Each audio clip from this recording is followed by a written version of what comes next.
Huh?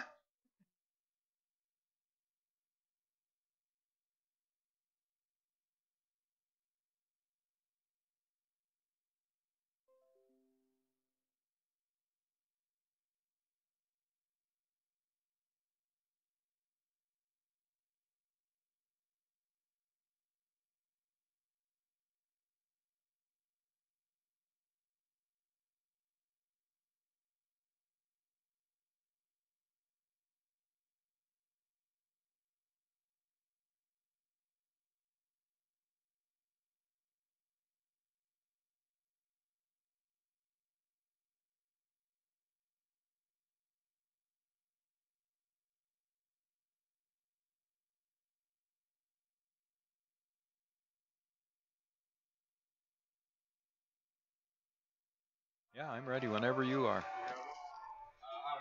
Hi again, everyone. It's Post 22 Baseball on Hardhat-TV. Today from Pullman, Washington, it's the Pullman High School field, the Martin Kwan Field here in Pullman under beautifully sunny skies.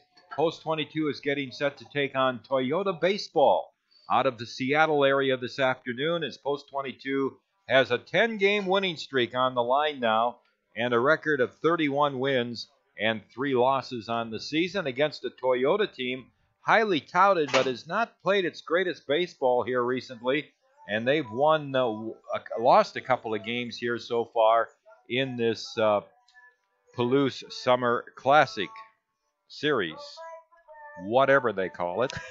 And of course, with us is Mark Benetti and our director Destin Human on Hard Hat TV here this afternoon from Pullman.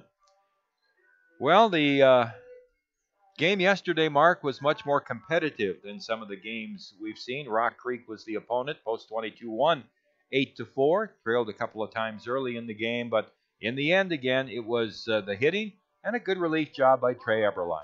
Yeah, Trey Eberline came out and he pitched a great series of 2 innings in which he allowed 4 hits of shutout baseball, 2 strikeouts to 2 walks. Obviously, you'd like to see that a little more lopsided towards the strikeouts, but nonetheless, he came out and he really locked it down. It was tough for him because he gave up a leadoff single to the first batter that he faced, and then before you know it, he catches a P13 double play, gets out of that jam, doesn't allow a run, and then from there on, he just took over. He allowed, again, 4 hits, but he didn't allow anything to cross. He had a runner on third to worry about. That became a non-factor in his final inning of work, and before you know it, the Hard Hats ended up cruising to an 8-4 win. But offense was the key. Clutch pitching in the back end of the game was also key. And credit Tommy Wall because I don't think he got enough credit for his start. Granted, he did give up all 4 runs that were scored on the Hard Hats in his 4+ innings of work, but 4 strikeouts to 2 walks. He did it all in 88 pitches and gave the Hard Hats a clutch start to save a couple of arms and now set the table for Kyle McGuire's start today. And is Post 22 really in control of this pool? With the other scores combining with Rapid City's 2-0 record, the team Post 22 beat on Wednesday night, Crew, out of the Spokane area. Post 22 beat them, you might recall, Wednesday night 10-0. Well, since then, Crew has come back. Crew defeated the Washington A's last night, considered one of the better teams in this tournament, 2-1 last night. And then Crew beat this Toyota team earlier today, this morning, at the Washington State Field, 5-2. So Crew is now 2-1 in our pool, but of course, Post 22 is the unbeaten team at 2-0. Toyota, with a loss yesterday and a loss this morning, they are 0-2. The Washington A's, with their loss last night, Washington plays a game today against the Rock Creek team, and they have a loss. So Post 22 is definitely in the driver's seat with a win this afternoon here against Toyota. I'm just looking. I think the only way they could be caught is if the Washington A's beat Rock Creek and then win a second game to force that game tomorrow with both teams having 1 loss. 4 different pools, 5 teams per pool. The top team in each pool meet on Sunday in the semifinals, with the championship game Sunday afternoon at Washington State. So post 22 with Kyle McGuire, really a big game because Toyota's a good ball club that's lost 2 in a row here. Yeah, and Kyle's going to need every ounce of his velocity and every ounce of his strength today to beat this team. Kyle comes in for his 9th start on the season. That leads the post-22 roster. His 11th appearance as well. He has a perfect 5-0 record of protected 34 and 2/3 innings of work under his belt. Also leads the team with strikeouts with 40 compared to 23 bases on balls.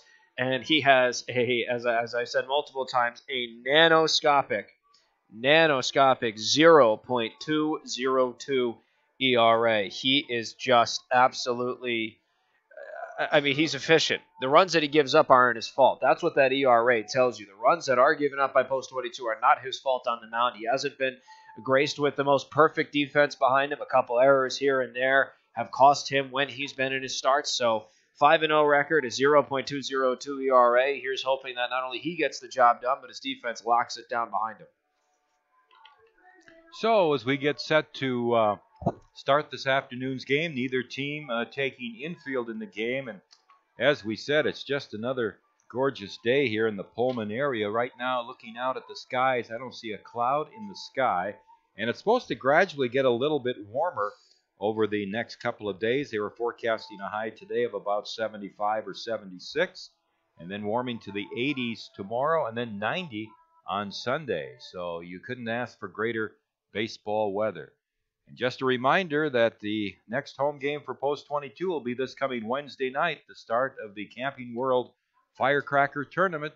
Post 22 will play Las Vegas to kick the tournament off on Wednesday night in a 7 p.m. ball game from Fitzgerald Stadium, both here on Hardhats-TV. That game will be on ESPN Radio. Today, Hardhats-TV is the only way you can watch and listen to our game here from Pullman.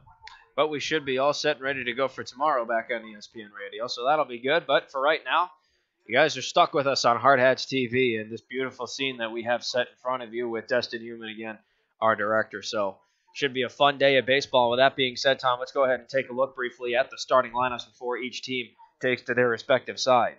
Toyota's going to bat in the top halves of our 7 innings today, so they will take to the batter's box first. Leading off is number 33, Jake Chavez. He is patrolling left field on defense for Toyota. Batting second is number 29, Dom Argon. He's patrolling center field. Batting third is number 9, Connor Kiefer. He's in the hot corner at third base. And in the cleanup spot is number 8, Ryan Eisler. He is patrolling right field.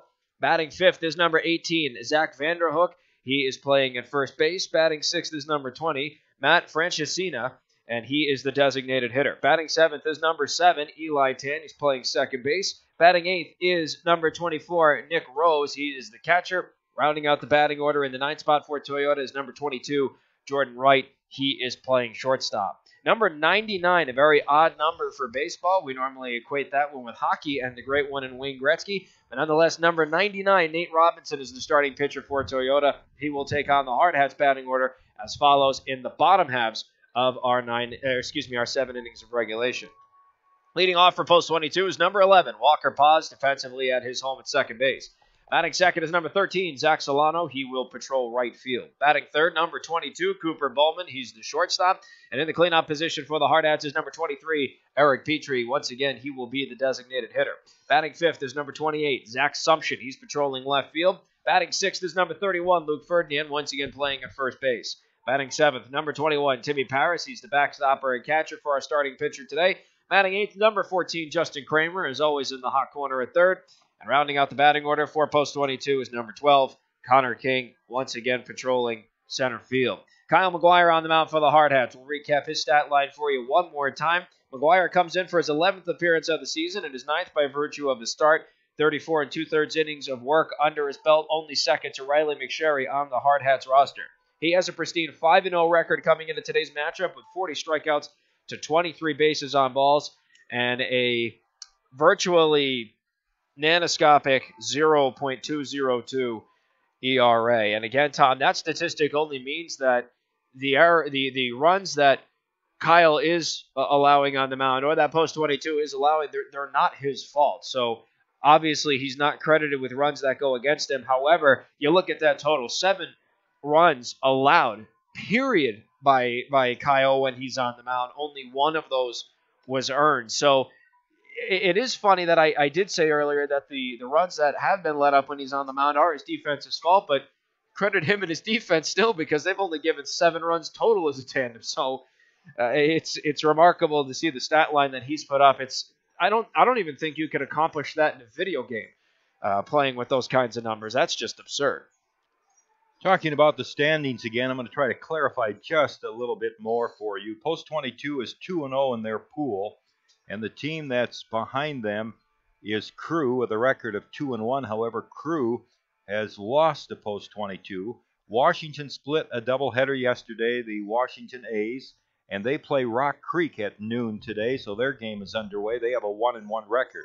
So if Washington would beat Rock Creek today, that would give them a 2-1 record. If Post 22 wins today, that would give them a 3-0 record.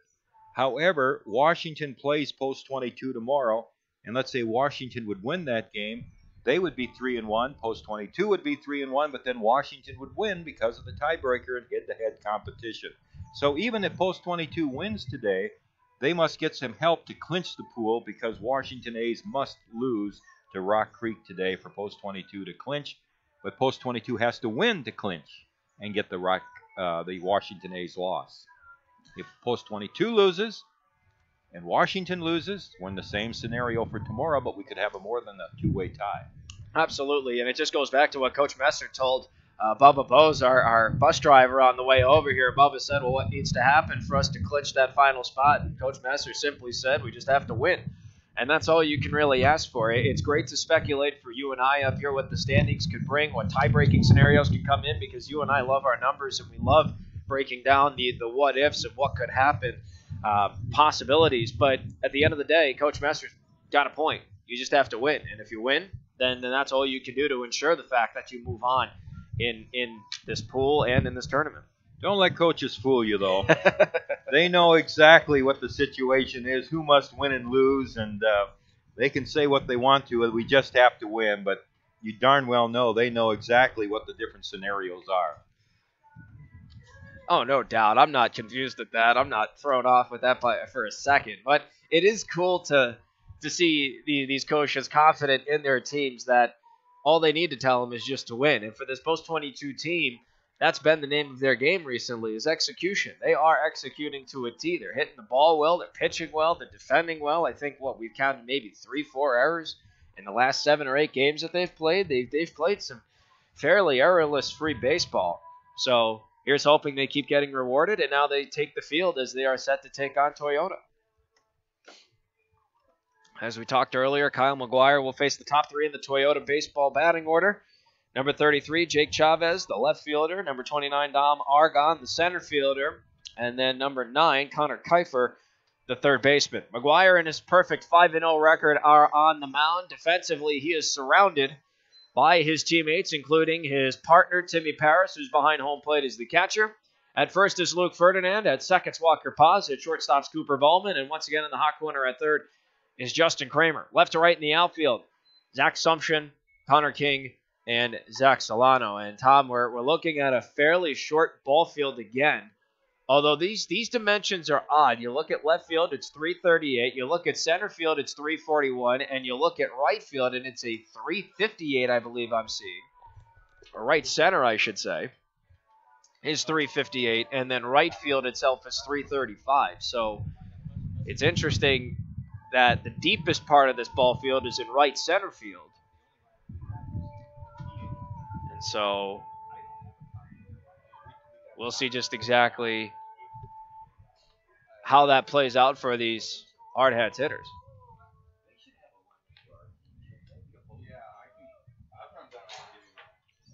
So it looks like the Hardhats are knocking their Hardhats together on the pitcher's mound. It looks like we are ready to rock and roll for this ball game here, which will start in just a few moments. Leading off for Toyota Baseball, Jake Chavez. So Jake Chavez, the left fielder, a left-handed batter, leads off for Toyota Baseball. They're out of the Seattle area. And this team actually did play in Rapid City a few years ago. They weren't sponsored by Toyota at that time. Here's the windup by Kyle McGuire in his first pitch. And a fastball is good for a strike. We're We're underway at exactly 1 p.m. this afternoon. Our temperature to start the game, 74 degrees here in Pullman. One strike on Chavez. Kyle McGuire's pitch. And he throws a fastball outside. It's 1 ball and 1 strike. Toyota lost yesterday to the Washington A's 3-2. That was at Colfax. There's a roller foul outside of first. 1 ball and 2 strikes. And then this morning, they lost to Crew by a score of 5-2. So in the 2 games, they've scored just 4 runs. So they've had trouble scoring runs here in the first couple of games of this tournament. Outfield is straight away. Here's the windup by Kyle McGuire, the 1-2 pitch. Foul back. Still a ball and 2 strikes. We've talked about a couple of fields we've played on in this road trip where there is such a lot of foul room. This is not the case in this field here this afternoon. You're lucky if it's the width of a car lane on the highway, Tom. That is not a lot of real estate to either side of the foul line. And the screen behind home plate may be, 15 feet? No, we're well protected. Here's the pitch on the way, and it's high and outside. So the count all even on Chavez, 2 balls and 2 strikes. Post 22, winning 24 of their last 25 games, entering today's play. Now time is called as McGuire takes too much time and Chavez steps out. You know, I'm looking more intricately at these outfield dimensions here, Tom, and they're out of whack. Left center and right center are the deepest parts of the ballpark. Here's the pitch to Chavez. High and outside, and the count is full now, 3-2. It's 338 to left, 351 to left center, 341 to dead center, 358 to right center, and 335 to right. 3 balls and 2 strikes. Here's the pitch on the way. Swung on, hit foul, out of play down the left field line. Talking to the coaches from this Toyota team before the game, Mark, they were talking about their last appearance in Rapid City, which was in the Firecracker tournament. I vaguely remember it, but I do remember they remembered it completely. They lost to Post 22 3-2 in the bottom of the 8th inning in an extra inning ball game. But said they really enjoyed coming out. They're looking to come out maybe next year for the Firecracker. There's a pitch too low, and it's a walk to Chavez. Well, Kyle was ahead on the count, but he loses him. And that brings up Dom Argon, the center fielder. Talk about a battle of an at-bat. That was an 8-pitch at-bat for Kyle McGuire to start on. So you don't like to see the pitch count that high, especially on the first batter of the ball game, but we still have plenty of baseball to play, and Kyle will get it together. Argon is a left-handed hitter playing in center field for Toyota. They're located just south of Seattle. McGuire throws to first. Infield double play depth. Third baseman Kramer up to the edge of the grass at third to guard against a possible bunt by Argon. Here's the set by McGuire. And he'll throw to first again.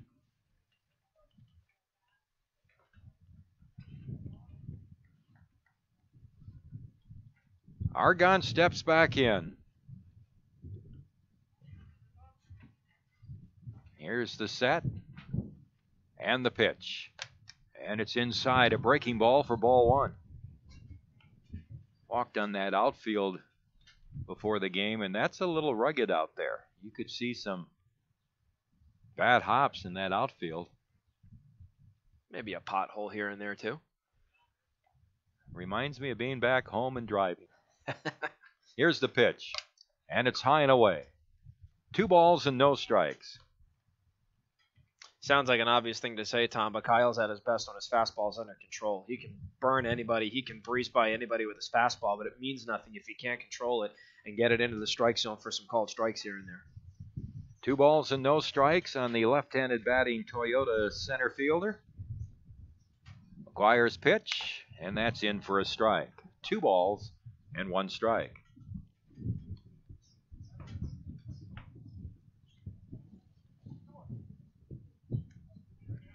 Infield looking for a double play. Post 22 on a record pace for double plays right now. They've turned 38 double plays in 34 games.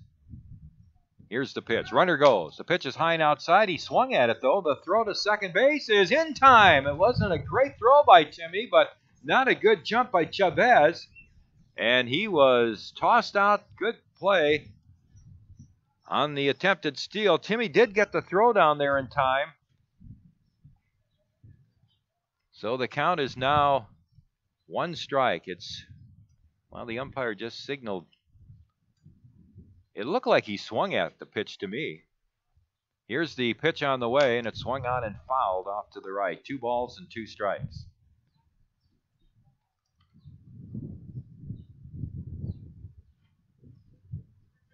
3-2. It is 3 balls and 2 strikes. Well, he signaled 2-2 on that last pitch before the foul. Here's the payoff pitch now. Swing and a miss at a high fastball. So Argon strikes out. And 2 outs. Now, how important is Timmy Paris gunning the guy out at second there? Like we talked earlier, Kyle McGuire had an 8-pitch at-bat with him. Now he's a non-factor because he's not even on the base path. And then he goes an extra 6 pitches on the next gentleman up there in Argon. So 14 pitches so far. That was really crucial in trying to get that pitch count low coming out of the inning. Here's Connor Kiefer, the third baseman, right-handed batter. And he takes a strike on the low outside corner.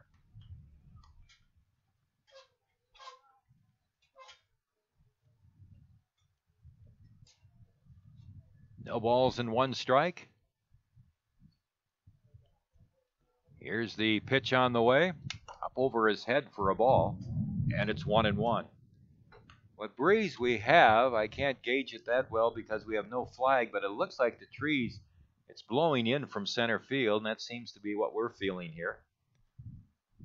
Here's the pitch on the way. Swung on and hit foul out of play to the right. And it's 1 ball and 2 strikes. 2 outs and nobody on. Toyota batting here in the top of the first inning against Kyle McGuire.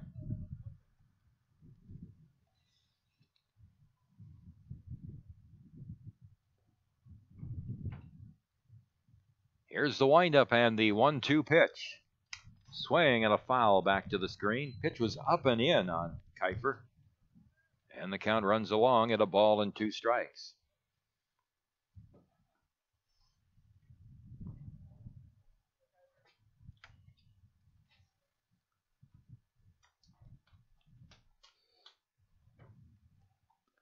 Timmy Paris out to talk with McGuire. This is the only game for Post 22 today. We're back in action tomorrow, and our starting time will be 4 p.m. Rapid City time against the Washington A's. 1 ball and 2 strikes here to Kiefer. McGuire kicks and throws. Swung on a ground ball to Bowman at short. Fields the second hop and throws to Ferdinand for the out. Short to first retires Kiefer and Toyota in the first inning. No runs, no hits, no Post 22 errors, nobody left on base. So Toyota fails to score, and Post 22 comes to bat here in the bottom of the first inning, and you're watching Post 22 baseball on Hardhats-TV. Great faces, great places. Wet paint? Yep. And around here, when great places need a little love, great faces band together. Each year, First Interstate Bank employees help local organizations put a fresh coat of paint on homes of those in need. A small gesture, perhaps, but one that puts smiles on faces and strengthens bonds in the places we serve. First Interstate Bank. It's you and I together.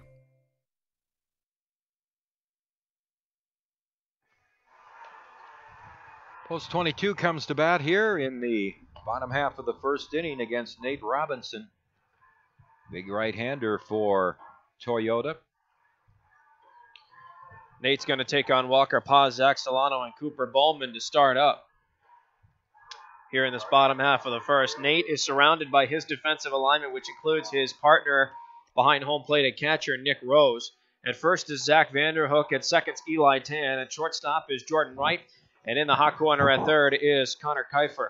Left to right in the outfield, Jake Chavez, Dom Argon, and Ryan Eisler.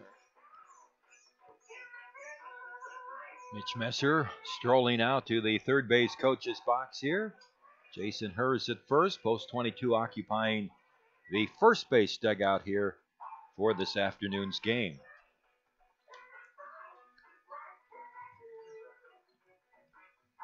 Walker Paz has lifted his average now to .423 on the season.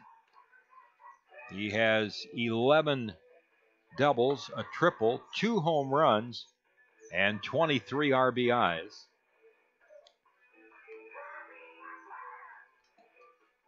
One thing I like about Walker, he is very consistent. I mean, there are no real highs or lows to the season. He starts out on a high level and just kind of maintains it, both offensively and defensively. Leading off for Rapid City. Tell you, when he wasn't with the team last season, that was a noticeable void in the leadoff position. You could tell that something was just differently without him as the leadoff guy. He gets on base, as evidenced by his .543 on base percentage. He hits at .423. He walks 18 times compared to 8 strikeouts. He's unreal. And the first pitch from Nate Robinson is in at the knees for a strike. 0-1. And the pitch on the way. Swung on. High fly ball, shallow right. And Eisler, the right fielder, coming in to make the catch. Walker kind of reached for that pitch and hit a routine fly ball to right. One down in the post 22 first inning. Brings up Zach Solano, the right fielder. Normally, you don't see Walker jump on that first or second pitch like that. He takes his time and he's patient. That's why he draws so many walks. And a swing and a foul back by Solano, hitting .354. 6 home runs, tied for the team lead in that category with Cooper Bowman. He's knocked in 39 runs. Right-handed batter. Here's Robinson's pitch. And it's high and inside. 1-1 now on Solano. Zach also has 7 doubles and 2 triples on the season. Outfield plays him straight away. Here's the pitch. Swing and a foul back. 1 ball and 2 strikes.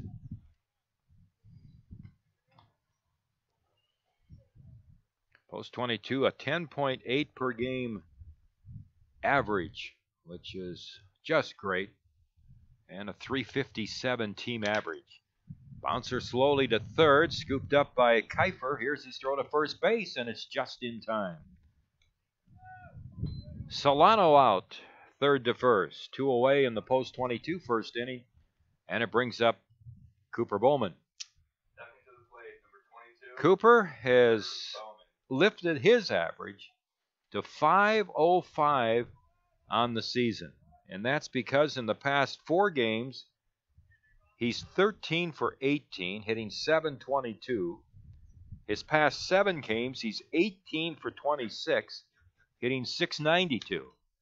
And he takes a pitch down low and outside. 6 home runs, tied for the team lead.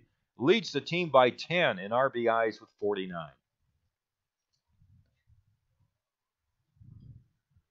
One ball count. Here's the pitch. And he takes it outside, 2-0. Did I mention he also leads the team in stolen bases? I think I failed to mention that. And on base percentage and OPS. Here's the pitch. Low and outside, 3-0. And just about anything else you could think of. I mean, defensive efficiency, too. Heck, I'd hand it to him at this point. Without doubt. 3-0 pitch. Strike just on the low outside corner. And I know we've got still a lot of we got all the month of July, another month to play in the regular season, but I'm witnessing and watching one of the great seasons in post-22 history up to this point. 3-1 pitch, checks his swing, but he went too far.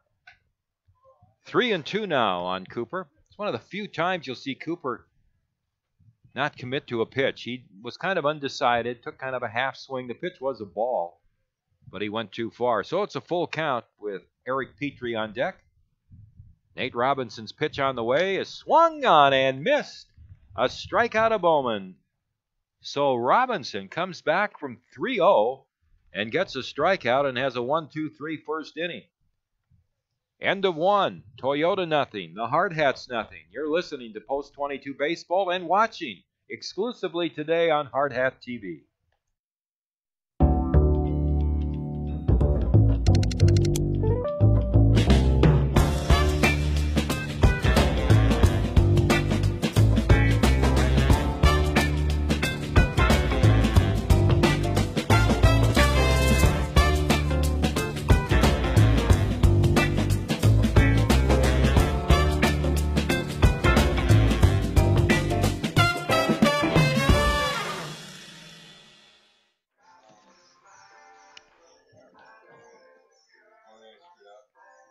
With Mark Benetti, Tom Rudebush back here on Hardhats-TV with director Destin Heumann. You know, that strikeout, Cooper Bowman, that was just his 8th strikeout of the season in 133 plate appearances. That's a very low percentage, but a good pitch by Robinson. And man, I don't think I can remember very many post-22 hitters this season, especially Cooper Bowman, down or up 3-0 in a count and end up striking out. But you have to give Robinson, the pitcher, credit there for Toyota. He really zeroed in with a couple of good pitches there. So for Toyota, it will be Eisler, the right fielder, Vanderhoek, the first baseman, and Franchina, the designated hitter.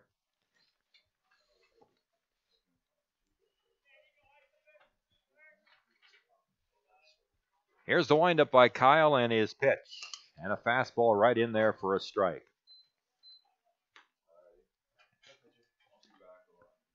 Ryan Eisler, a right-handed batter.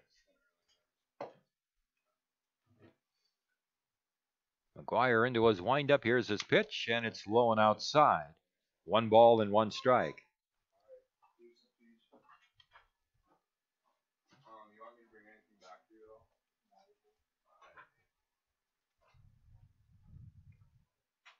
And the pitch. Fastball in tight. 2 balls and 1 strike. Kyle walked the leadoff man in the first inning, but then Timmy Perez gunned down Chavez trying to steal second.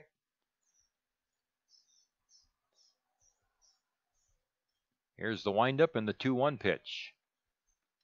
Swing and a foul off to the right, and the count all even at 2 balls and 2 strikes.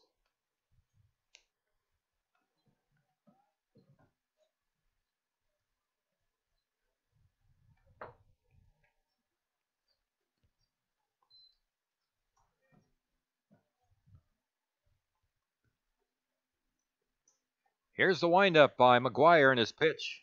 Eisler swings and hits another foul out of play to the right. Eisler actually graduated from high school last season. There are three total players on this team, including the pitcher Robinson, who are out of high school by a year. There's a breaking ball. Just missed to Eisler, and the count is full 3-2.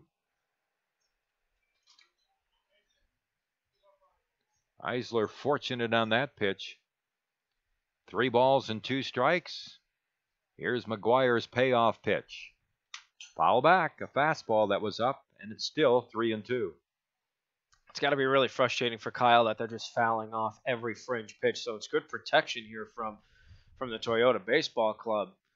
But Kyle's got to try and find an answer to all these protective swings. 3 balls and 2 strikes. Here's the pitch. Swung on a fly ball foul down the right field line, out of play. At this rate, our umpire's going to need a new case of balls. 3 balls and 2 strikes. Eisler starts things off for Toyota here in the second.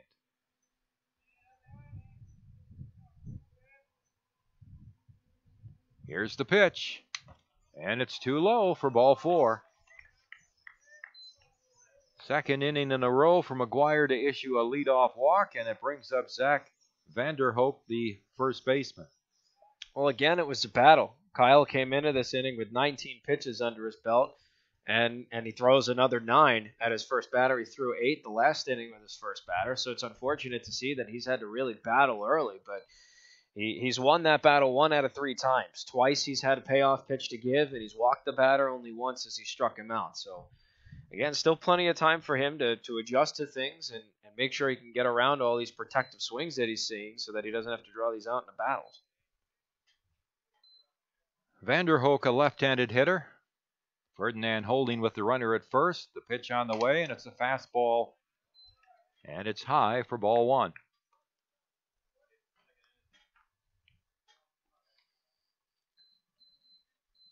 Kramer up to the edge of the grass again at third for the left-handed batter. Here's the pitch, and that's a strike. Good pitch on the outside edge above the knees. 1 ball and 1 strike.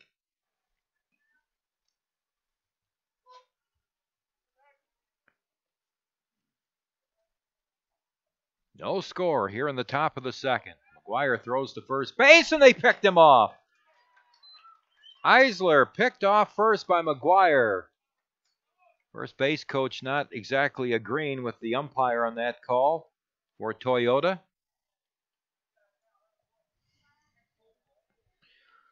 So Vanderhoek with a count of 1-1.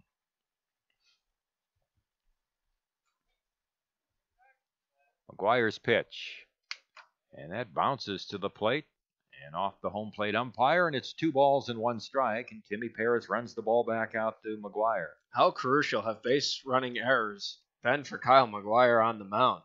He gets Timmy Paris to Cooper Bowman to throw out Chavez stealing, and then he picks off Eisler first. Within back-to-back innings, the leadoff man has not either gotten back safely to first or stolen a base successfully, so that's really benefited Kyle, and it could really shorten up an inning. That plays a big difference as the game goes on. 2 balls and 1 strike. Kyle into his windup, and the pitch on the way. Inside, ball 3. 3-1.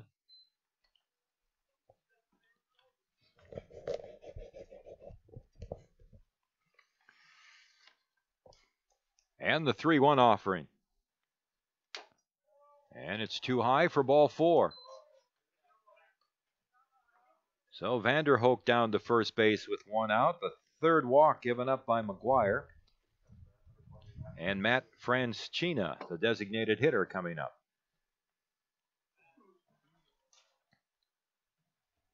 Right-handed batter, hitting number 6 in the order. And the pitch, low for a ball.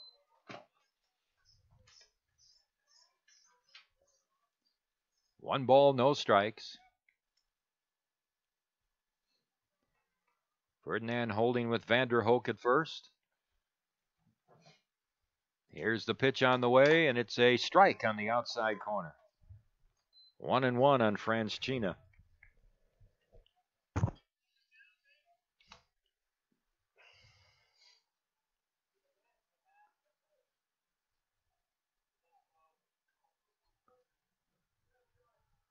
Here's the set by Kyle. The pitch on the way, and it's too high. And the count is 2 balls and a strike.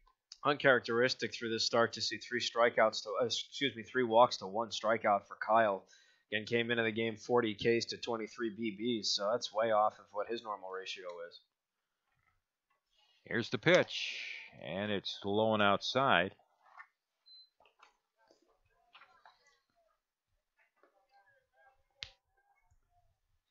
Of course, Kyle has those 23 walks in just 34 2/3 innings. His strikeout ratio, as you said, is excellent to get that many strikeouts. Here's the pitch, and it's a strike. 3-2 now on Franschina.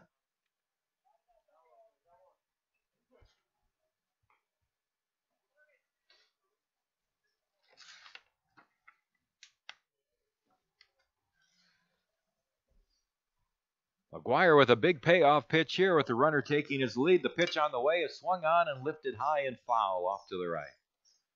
So it's still 3 balls and 2 strikes. Eli Tan, the second baseman, hoping to hit next.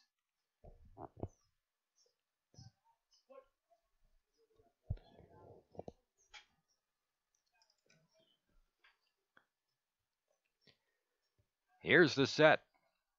And the pitch. And it's poked foul off to the right. Still 3-2 on the Toyota DH. No score here in the top of the second. Toyota with a runner at first base and 1 out. That's the 40th pitch here for Kyle, as it looks like we have the third base coach for Toyota coming out to talk to the infield umpire. I don't know what exactly that could be about us, outside of maybe he thinks Kyle's balking or whatnot, and he wants the umpire to take notice, but it's kind of random that in the middle of a sequence like this, the third base coach would come out and talk to the infield umpire. So that conversation was held behind the pitching mound, halfway between second base and the mound, and that's exactly, I think, Mark, you hit the nail on the head, what he was questioning Kyle when he's at his set position with the ball in the glove, and he breaks his hands. 3-2, Franchina. The right-handed batter waits. McGuire working out of the set. And he'll throw to first base. He just got back.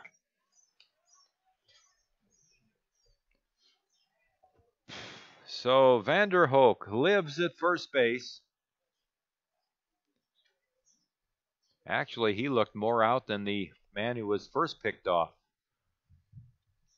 Here's the pitch on the way. Swung on, hit to right field. Solano now coming in, and Zach grabs it for the out, 2 away. So that'll bring up Eli Tan, the second baseman for Toyota. They have a runner at first base and 2 out. Look at the pitch count of Kyle right now. Tom throw almost 2 full innings of work. He's about to throw his 42nd pitch, which will be the first one to Tan. He's seen 6 batters. Now, granted, they fouled off a lot, but 5 of them have seen 3 balls in their count. So that's definitely something Kyle has to fix. So Tan, the second baseman. Small right-handed batter. Open stance. Here's the pitch, and he steps forward to the plate as the pitch is delivered, and the pitch is inside. 1 ball and no strikes. Vanderhoek, the runner at first base, with 2 outs here.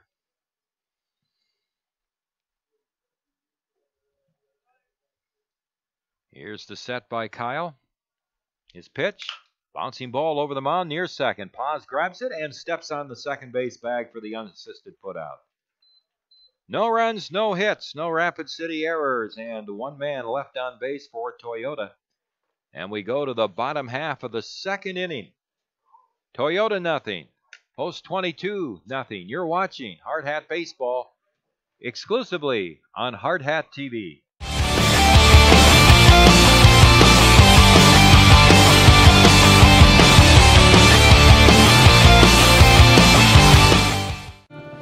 Why do so many business people trust us? Well, we're pretty nice folks, of course, and we really know our stuff. Black Hills Insurance, a tradition of service since 1949. Camping World is here to help you connect to adventure and explore the outdoors with friends and family, offering new and pre-owned RVs to fit every budget and thousands of parts and accessories for any need. Camping World has it all. With over 125 supercenters nationwide, you're never far from America's #1 RV dealer. No matter where your adventures take you, whether you need an RV, parts, or service, Camping World is here to help you every step of the way. Visit Camping World in Rapid City or shop campingworld.com today. Eric Petrie, Zach Sumption, and Luke Ferdinand for post 22 here in the bottom half of the second. No score in the game. Eric Petrie, the DH, hitting .400 on the season. He has 7 doubles, 2 triples, 5 home runs for Eric, and 24 RBIs. Nate Robinson, a very impressive first inning, striking out Cooper Bowman to end the inning after falling behind in the count 3-0. Fly ball out, a ground out, and a strikeout for Robinson in the first inning. So Petrie steps in.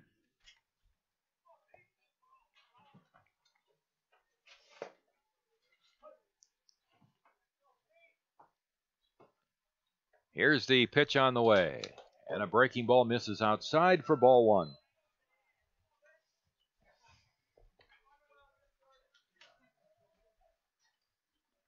And the 1-0 pitch. Outside, 2-0.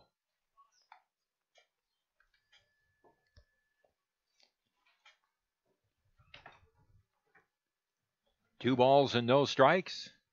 The pitch on the way is a pitch high, and it's 3-0.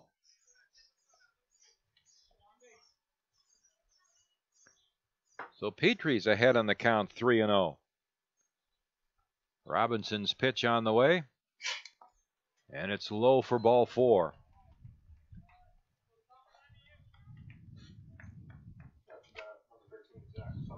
Here's Zach Sumption, the third baseman, up. Zach at .449. 2 homers, 25 RBIs. Here's the pitch. And a strike on the outside corner. 0-1 on Sumption. Vanderhoek holding with Petrie at first base. Eric doesn't get a big lead. Here's the set by Robinson. And he'll throw over there and got him! Petrie is picked off.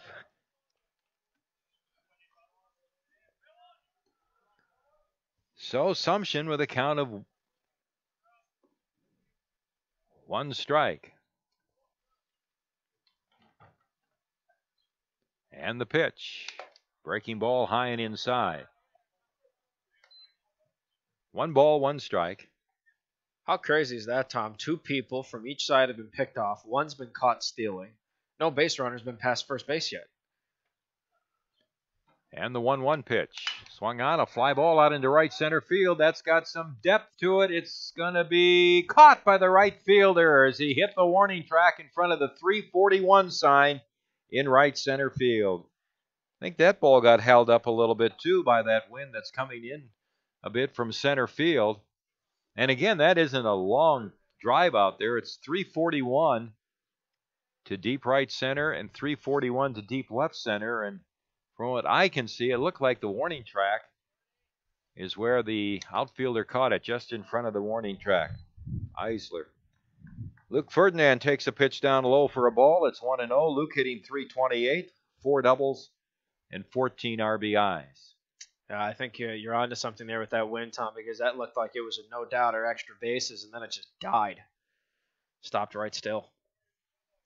Here's the pitch to Ferdinand. Swung on, a fly ball down the left field line. That's out of play. Again, not much foul room down the lines here, so the count to Ferdinand is 1 ball and 1 strike. Luke's been swinging a good bat here the last 6, 7, 8 games.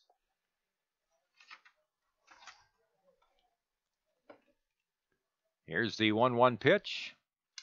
And it's outside a ball, and it's 2-1. He's raised that average, as we said, up to 328. It dipped below 300 there for a game or two.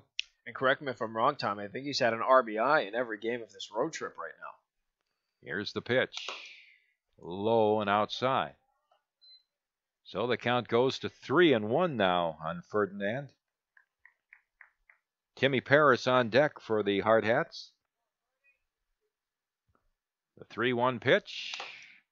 Strike on the outside edge, belt high, and it's a full count on Luke Ferdinand. 2 outs and nobody on for post 22 here in the last of the second. No score. The pitch on the way is swung on and hit up in the air to left field. Chavez coming in, and he makes the catch for the 3rd out. Ferdinand flies out. No runs, no hits, no Toyota errors, and nobody left on base. Toyota baseball, nothing. The Hardhats, nothing. At the end of 2 innings here in Pullman, Washington. And you're watching Post 22 Baseball on Hardhat-TV. With more than 300 pediatric experts in 35 specialty areas, Sanford Children's offers the care that matters to your family. At the Castle of Care, we are committed to bringing in the latest and most advanced technology and services to care for your children. And having the largest team of specialists in the region means your child can receive expert, individualized care close to home. At Sanford Children's, we promise to put your family first. To learn more, visit childrens.sanfordhealth.org.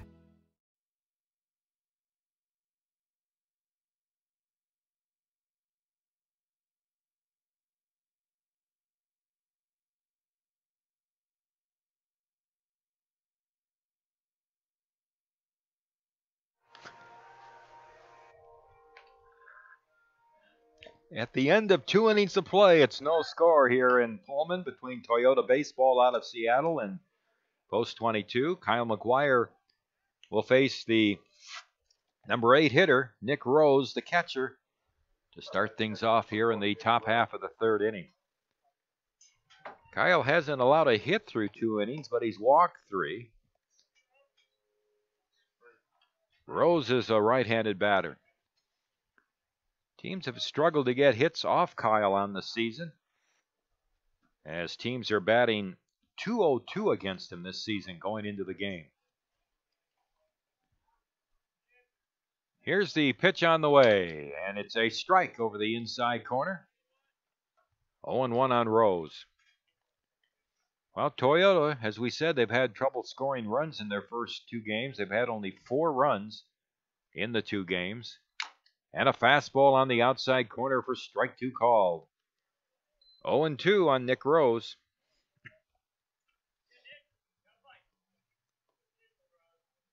Outfield is straight away as McGuire delivers. Swung on, a chopper left to the third baseman Kramer, who goes to his left to field it and fire to Ferdinand for the out. Good range there by Justin Kramer, roaming to his left to field the ground ball off the bat of Nick Rose. 1 down in the Toyota third inning.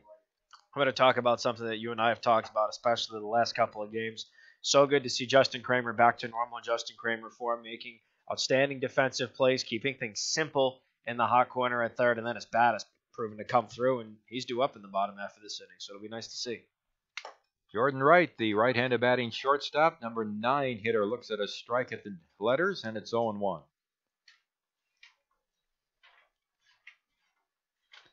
McGuire working much quicker now, delivers. Fastball through at the knees for a strike, and it's 0-2. Not only is he working quicker, he's working more efficiently. He's yet to throw a ball in this inning through almost 2 batters.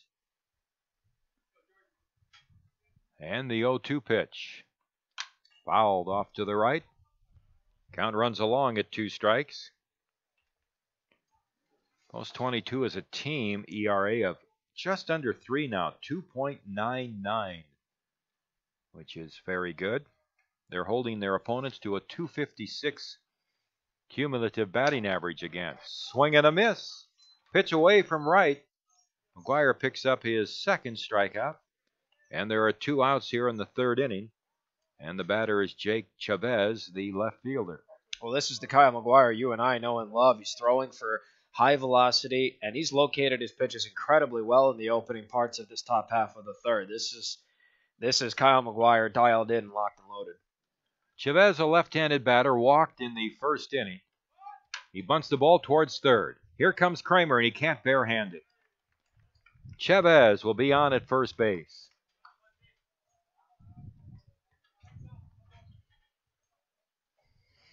Well, Mr. Official Scorer, it's a base hit. I would agree with you, sir. Great call. 1 strike, 1 hit now for Toyota in the game, and it's on a bunt single. Here's Dom Argon, the center fielder, who struck out. He bluffs a bunt, takes a strike over the inside corner.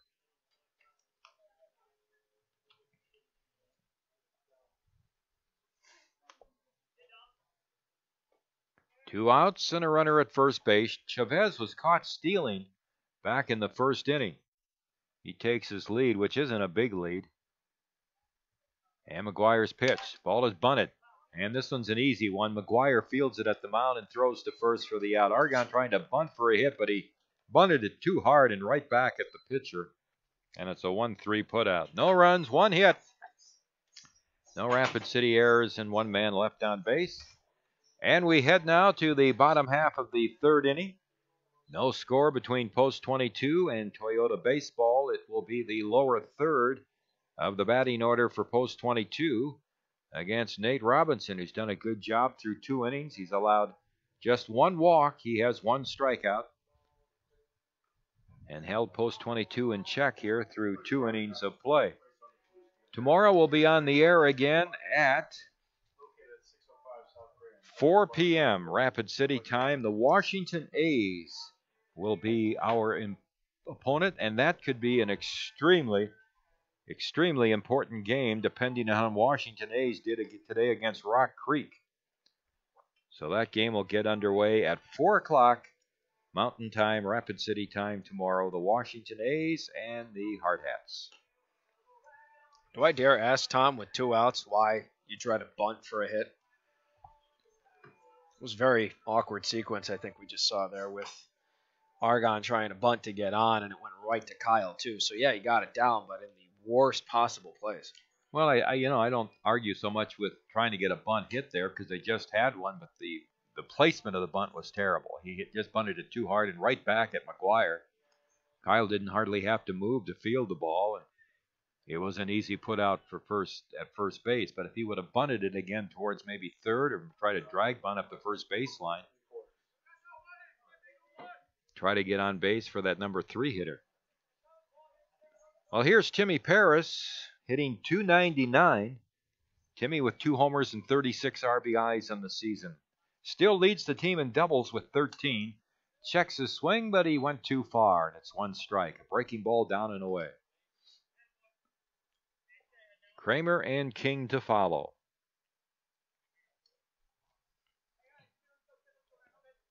Nate Robinson. Tall right-hander, a big young man, delivers. Swing and a miss at a breaking ball, and it's 0-2. No balls and 2 strikes.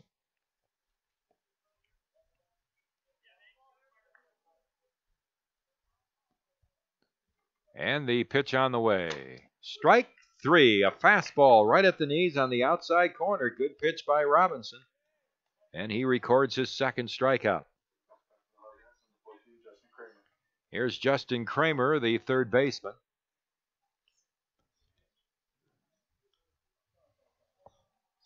Justin stepping in.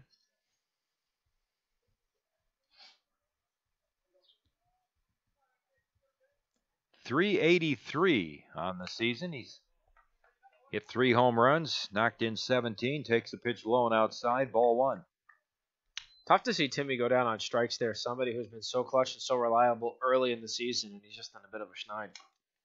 And the pitch is outside, and the count is 2 balls and no strikes. No score here in the last half of the 3rd inning. Post 22 and Toyota Baseball out of the Seattle area. Here's the pitch on the way. Checks his swing, and the pitch misses low and outside. And it's 3-0 now on Kramer.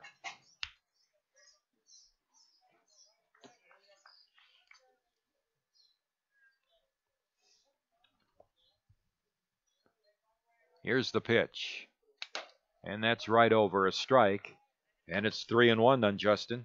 Hitting 8th in the order.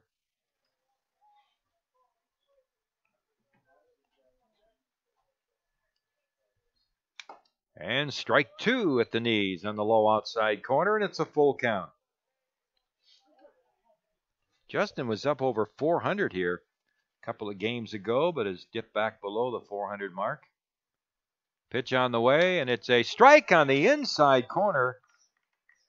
And Kramer is called out. 3rd strikeout for Robinson, and the 2nd time he's come back from 3-0 on a hitter to record a strikeout. So that'll bring up Connor King, the center fielder, hitting .246. Looked a little too close for comfort for me, but now that just means the Hardhats have to start protecting at the plate on those fringe pitches.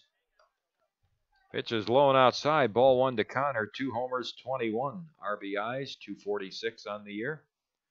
Center fielder Argon shading towards right center on King, who looks at a strike on the outside corner. Hardhats held without a hit here through the first 2 2/3 innings. The only man to reach against Robinson, Petrie, was picked off. Here's the 1-1 pitch to King. Checks his swing, and the pitch is down low and inside. And they appeal to the first base umpire, who says no swing. 2 balls and a strike on Connor. He's got 4 doubles and a triple.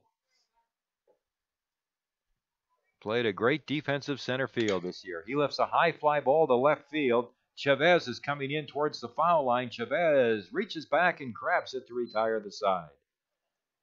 King retired on a fly ball to left. 3 up and 3 down, nothing across. We've completed 3 here at Pullman High School. Toyota baseball out of Seattle and the Hardhats. No score after 3 as we head to the 4th here on Hardhats-TV. You don't have to try to hit a home run when you're hitting singles and doubles all day. Consistency wins games, and it's key to helping achieve your retirement goals. At Weitzel Financial Group, they believe they're there to help with your own ideals and goals. Head toward your field of dreams. Call Weitzel Financial Group for a consultation at 348-1152. Kurt Weitzel is a registered representative and investment advisor representative with and offers securities and advisory services through Commonwealth Financial Network, member FINRAS IPC, a registered investment advisor. Weitzel Financial Group, 817 9th Street, Rapid City, South Dakota, 57701. Trusted Choice Insurance agents are independent agents. I pledge to be your guide, not only to insurance, but to insurance companies. They don't actually work for any one insurance company. And to use my independence to identify the coverage that's best for you. This means they can customize policies from several companies in ways that other agents just can't. And they commit to that. And I pledge. In writing. Trusted Choice. You need an independent insurance agent. Black Hills Insurance Agency, a tradition of service since 1949. All set now for the top half of the 4th inning here at Martin Kwan Field. 2 zeros on either side of the scoreboard as we get set for inning number 4. And Kyle McGuire back on the mound for the Hardhats will face 3, 4, and 5 in the Toyota baseball batting order. First one up, Connor Kiefer, the third baseman. His first pitch from McGuire is a breaking ball up high for ball 1. Kiefer on the ball game is 0 for 1. Grounded out to Cooper Bowman at short to end the top half of the first. McGuire with a full windup now. 55th pitch of the ball game, and it misses low. 2 balls and no strikes. Numbers across the board for Toyota. No runs on a hit, no errors on defense. The Hardhats, no runs, no hits, no errors. Quickest stat recap of the season. 2-0, swung on, and that ball's pushed into right field, but it just drops foul. About 3 feet shy of the foul line. And so now the count from McGuire is 2 balls and a strike. Mark Benetti and Tom Rudabush alongside you for all the action here in the Palouse Summer Series. Game 3 of 4 that the Hardhats are playing in pool play. They have yet to record an L in their standings column here in pool play. 2-0 through 2, soon to be 3 games. 2 balls and a strike. McGuire deals. High and inside. 3-1 now the count to Connor Kiefer, the third baseman for Toyota Baseball. Ryan Eisler, the right fielder, on deck. Zach Vanderhoek, the first baseman, in the hole. And the 3-1 to Kiefer. High and inside, ball 4. 4th base on balls issued by McGuire in this start. First of this inning, leadoff man's on once again. That's going to bring up Eisler, the right fielder, who also drew one of those leadoff walks. So in 3 of 4 innings now pitched, the leadoff man's not only been on base, but he's done so on a free pass. So Eisler, the right fielder, walked in his first at-bat, and he takes his first pitch in his second plate appearance. And it's a called strike. No balls and a strike to count.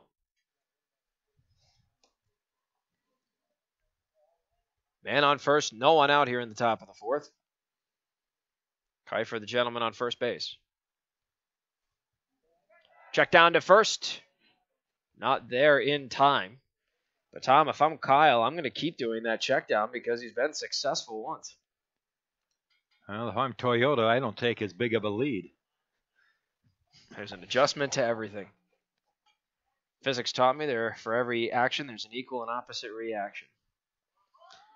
Bunt is showed, but it's a strike as Eisler missed on the bunt. 0-2 now the count here to Eisler. Man on first. Now last night I said if Kia Osaka was feeling lucky he would try and drop for bunt on 2 strikes. It cost him a double play. Let's see what Ryan Eisler does here for Toyota. No way. Just had to ask because yesterday it happened. 0-2. Swung on, and that ball's pushed high in the air to right field. Zach Solano is on his horse. Ball's in foul territory, and he makes the catch. So Zach Solano retires Ryan Eisler. 1 down, still a man on first. That'll bring up Zach Vanderhoek, the left-handed hitting first baseman. And as we've said before, there wasn't a lot of room down there for Zach to maneuver, but he found the ball and knew where it was and then stopped. Played that very well down there in that foul territory. A bunch of trees line the foul line down there across the fence. Not so much on the other side. First pitch is low and inside, and it goes right through the legs of Timmy Paris, and taking advantage of second base's Connor Kiefer. So for the first time all game, a base runner for either side has made it to scoring position. The plot thickens, and Zach Vanderhoek starts off with a 1-0 count.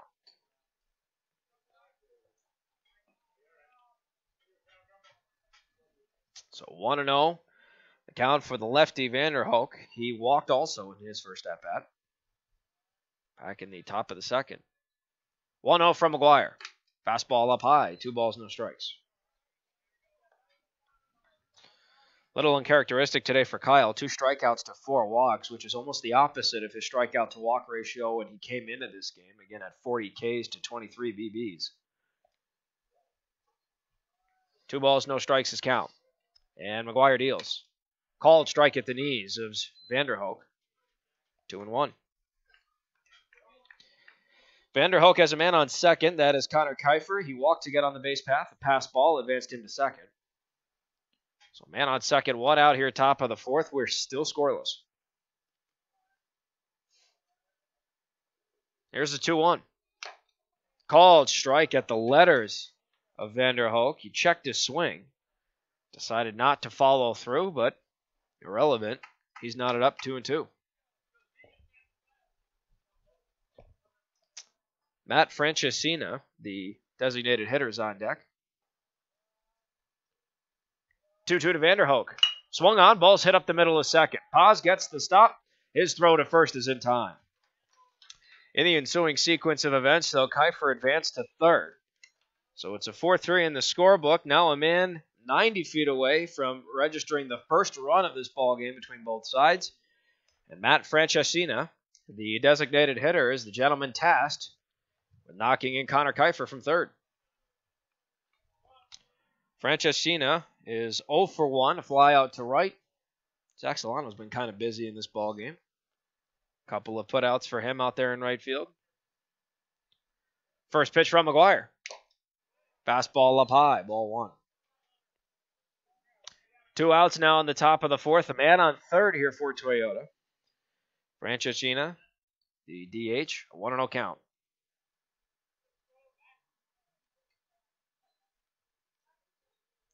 Here's the 1-0 to Francescina. And that is outside. 2 balls, no strikes. If he is the final out, the Hardhats will go back to the top of the order. Walker Paz, Zach Solano, Cooper Bowman. All a combined 0 for 3 with a strikeout. It'd be very tough for a runner to score from third on a wild pitch. 2-1.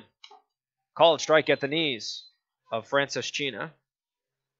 2-1 the count. Yeah, not a lot of real estate behind home plate in the backstop.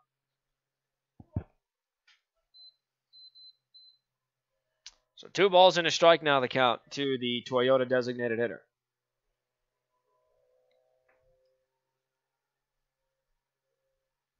Full windup for McGuire. Here's a 2-1. That's low. Paris gets the block, and holding at third is Kiefer. 3 balls and a strike the count to Francescina. With Eli Tan, the second baseman, on deck, should Francescina not be retired. 2 outs and a man on third. 3 balls and a strike is count. McGuire hoping to avoid his 5th base on balls in this start. 3-1 from McGuire. Fouled just off the end of the bat, and the count goes full for Francescina.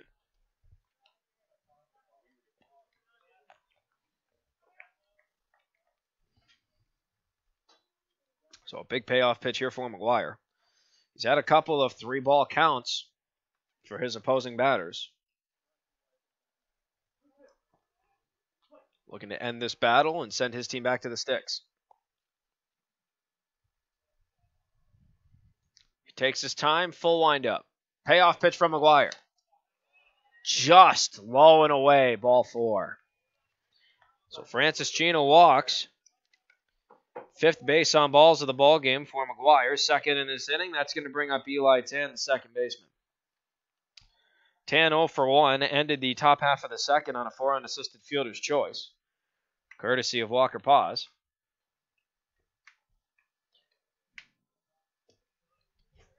McGuire looks at either side of the diamond, and his first pitch to Tan is high for ball 1. Men on the corners here for Tan with 2 outs in the top of the 4th. Arguably the best scoring chance for either side in this ballgame. McGuire is hoping to keep this a scoreless affair heading into the bottom half of this inning. 1-0. Called strike at the knees of Tan, and the count evens up to a 1-1. If we get that far, Nick Rose, the catcher, is on deck. 0 for 1 with a ground out to Justin Kramer at third. 75th pitch of the ballgame about to come from McGuire, and he deals the 1-1. Swung on, and that ball's pushed high in the air to right. Solano's on his horse, and the ball just lands foul. And the count goes to 1-2. That was a tad bit close for comfort, no? Yeah, it was fouled by about, it probably ended up, 5 feet foul down the line, but it sure didn't look that way for the longest time. It kind of sliced off there at the end. It wasn't hit real hard. It was just kind of a looping fly ball down the right field line. So 1-2 now the count here to Tan. McGuire registers his 3rd strikeout. It would end the inning and deny Toyota of a glorious scoring opportunity. 1-2 from McGuire. Just inside. And McGuire's not happy about that, and the count evens up 2-2. How is Kyle's pitch count going here? He just threw number 76. About to throw 77. Takes a look at either corner of the diamond. Men on first and third. 2-2 pitch. Swung on. Ball's lined to Walker Paz, and he makes the catch. What a catch for Walker Paz. And that is going to end the top half of the 4th. No runs, no hits, no errors. 2 men left on the base path, 1 90 feet away from scoring. And at the end of 3.5, we've officially completed half the ball game, and we're still scoreless. We'll be right back in just a moment, folks, with the bottom half of the 4th. Top of the order's due up. We'll be right back here on Hardhats-TV. Coke Zero goes with things like this. This. And this. Coke Zero tastes like this. He shoots! He scores! It sounds like this. It feels like this. So when the game is on, try it with this. Coke Zero. Real Coca-Cola taste. 0 calories, 0 sugar. Back to the top of the order now for post 22, and it looks like we missed a defensive substitution there, Tom. It seems as though Tommy Wall was the one that made that play out at second base, and that's the gentleman that's going to lead off this bottom half of the 4th.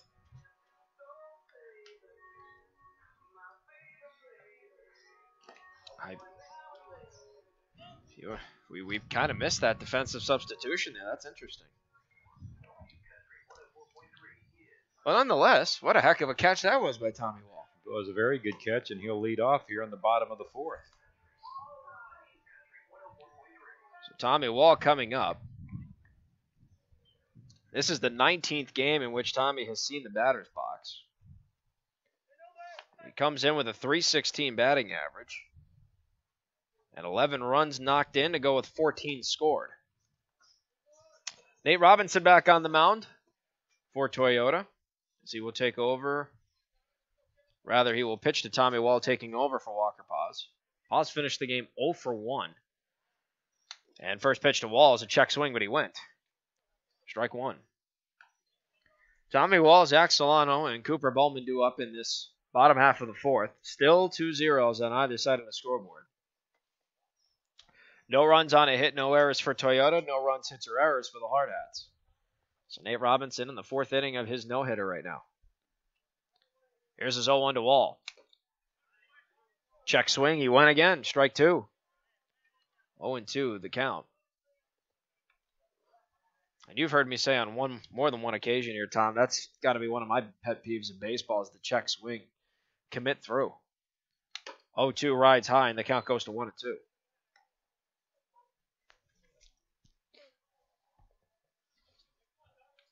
Zach Solano on deck. He's 0 for 1. Tommy Wall currently in the batter's box. 1-2, swung on and missed. Strike 3. Ball was dropped, though. Throw to first is in time. So it's a K2-3 in the book, and that is the fourth one of the ball game for Robinson of Toyota. 1 up, 1 down for the Hardhats brings up Zach Solano. So again, Solano 0 for 1. He grounded out to third in his first at-bat. Cooper Bowman waiting in the on-deck circle, 0 for 1 with a strikeout. First pitch to Solano is called strike inside. 1-1 the count to the Hardhats right fielder. Robinson's faced a minimum number of hitters he could up to this point, 10.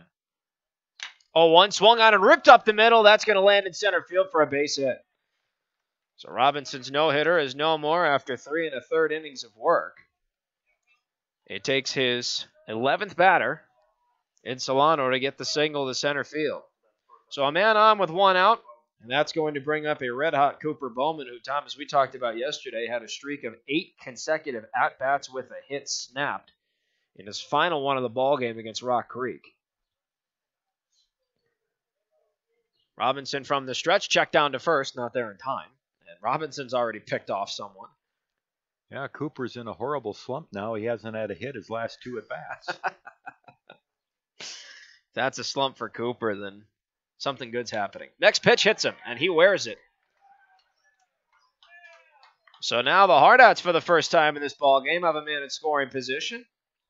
Hit batsman throws Cooper Bowman on the base path. That's going to bring up the DH, Eric Petrie. And the catcher, Nick Rose, goes up to Robinson to have a very brief conference. And now Petrie steps into the batter's box. Looks like we're ready to go. Petrie on the ball game walked. He was the gentleman picked off by Robinson earlier. That was back in the bottom half of the second. First pitch. Call and strike at Petrie's knees. And he's behind 0-1. Nice little off-speed pitch there by Robinson. Zach Sumption on deck, also 0 for 1 of the ball game.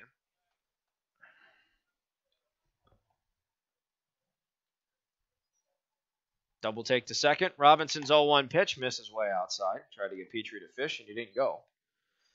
1 ball, 1 strike now the count to the Hardhats DH. 0-0's the score. Bottom of the fourth. We have 1 out, but 2 men on for Petrie. 1-1 pitch. Swung on, and that ball's hit high in the air to left field. That ball has legs, that ball has the distance, and that ball has left the ballpark. It's a 3-run blast for Eric Petrie, the DH, and with 1 out here in the bottom of the fourth, the Hardhats strike first, and they have a 3-0 lead. 6th home run of the season for Eric. Ties him with Solano for the team lead. He now has 27 RBIs. And those outfield dimensions, Tom. He hit that one to just about left center, right to the left of the batter's eye out there at center field, and that's listed at 341. If that was the Fitz, that would either be a very well-caught ball by the center fielder on a heck of a run, or it would at least mean extra bases. But in this ballpark, touch them all. It's 3-rip. And for Post 22 now, that's their 33rd home run as a team here in their 35th game. That's going to bring up Zach Sumption now, who's 0 for 1. Hardhats have struck first. They have a 3-0 lead, and the first pitch to Sumption is an off-speed pitch inside corner for strike 1. And with the troubles Toyota's had scoring runs lately, 3 runs looks like a pretty good lead. 0-1. Sumption hits that one right up the middle. It's a base hit into center. And so the Hardhats get their 3rd hit of the inning. And Zach Sumption's now 1 for 2. So 1 out, another man on first will bring up Luke Ferdinand. And look at this too, Tom. Top half of the fourth, they had a man 90 feet away from scoring. Credit Tommy Wall, who made that outstanding defensive play at second. What a game changer that's turned out to be. So now here comes Ferdinand. He's 0 for 1 with a fly out to left. Assumption checks back to first. He's safe. So Ferdinand has yet to see a first pitch in what is his second plate appearance. Timmy Paris on deck trying to avenge a backwards K in the book in his first at-bat. Ferdinand's first pitch is fouled, and he's behind 0-1. 3 runs on 3 hits in this ballgame for the Hardhats. A single from Solano, a 3-run blast to left center for Eric Petrie, and a single just a batter ago by Zach Sumption. Check down to first. Sumption safe. 1 out, bottom of the fourth. Sumption's on first, the lone man on the base path. The Hardhats now in the driver's seat with a 3-0 lead. There's the 0-1. Way outside. Ball and a strike to count.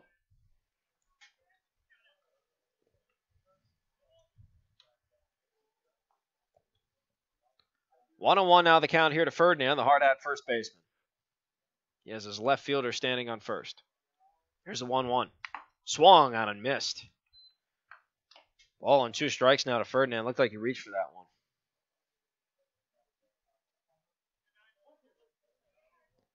One ball and 2 strikes now to Ferdinand. Robinson, another check to first. Once again, Sumption safe. But again, both pitchers have a pickoff under their belt. If it ain't broke, why fix it? Keep trying. 1-2 to Ferdinand. Misses low and away. And the count evens up 2-2.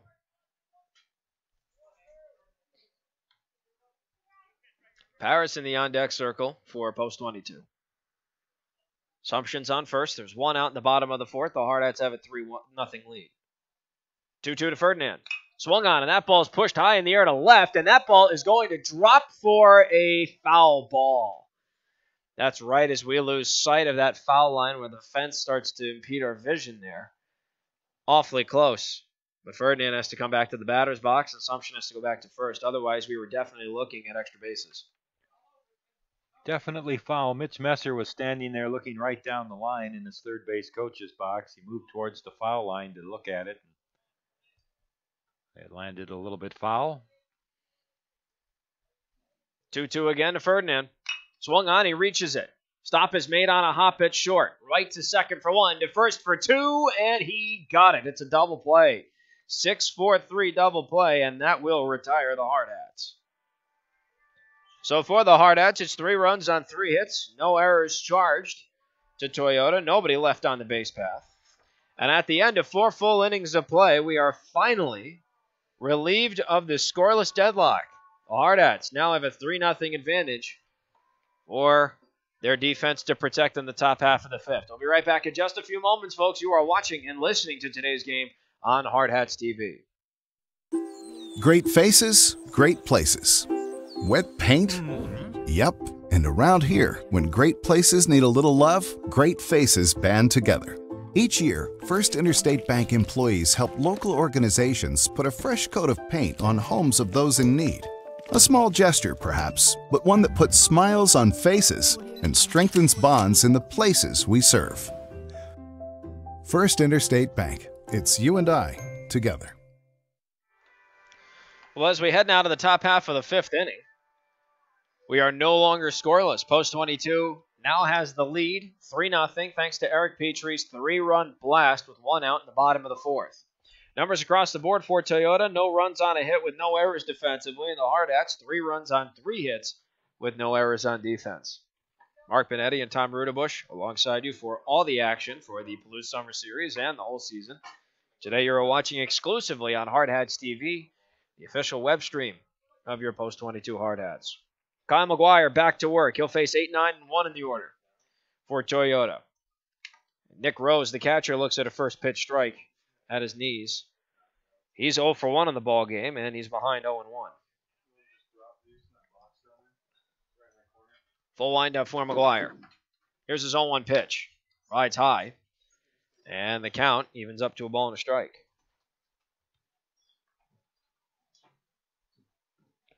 1-1 from McGuire against Rose, the catcher. The 8-hole hitter for Toyota, right-handed batter. He looks at a breaking pitch inside, but it is ball 2. 2-1 now the count. Jordan Wright, the shortstop on deck. The top of the order, Jake Chavez in the hole. 2-1, called strike, fastball at the knees of Rose. 2-2. McGuire looking for his third strikeout of the ballgame. Here comes his 2-2 pitch to Rose. Missed low, and the count goes full. Full counts have unfortunately been a recurring theme for Kyle in this start. Payoff pitch. Misses low, ball 4. And it's another leadoff walk issued by McGuire, and his 6th base on balls issued in the ball game. And Tom, you look now, this is his 5th inning of work and the 4th time the leadoff man's on with a free pass. And Rose will get a courtesy runner. That looks like number 26, Caleb Johnson.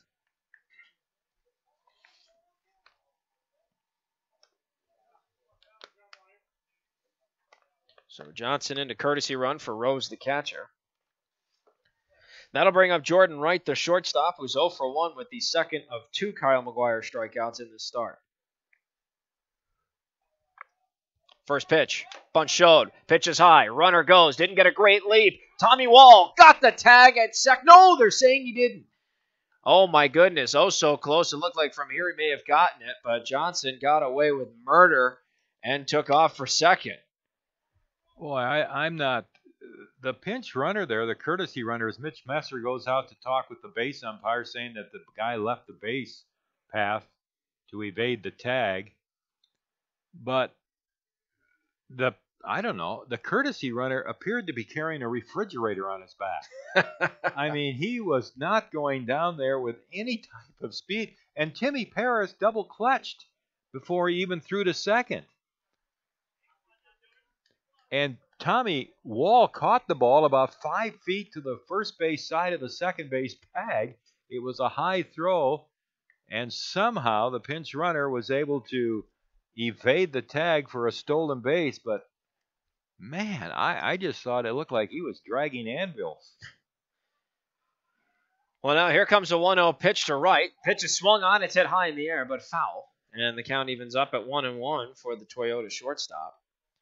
That looked awfully close, and I think Coach Messer had a point. Unfortunately, it fell on deaf ears. So 1-1 now the count. Kyle just has to worry about the batter in front of him as there's a man in scoring position and no one out here in the top of the 5th. There's another interesting side to that argument I'll point out here. 1-1. Swung on and fouled. Count goes to 1-2. Where Tommy Wall caught that ball, he was in front of the base by about 5 feet. And the only way the runner really could reach the base was either to knock him over or go around him. And that's what he did. And I think that might be one of the things the umpire is saying. I'm not saying that is, but that's the only other thing I could think of, because Tommy was in front of the base by about 5 feet. 1-2's fouled again, so we'll either rinse and repeat with another 1-2 pitch coming up from McGuire. Crazy how that all turned out. 1-2. McGuire still looking for that third strikeout. Had a couple of 2-strike counts, has yet to follow through.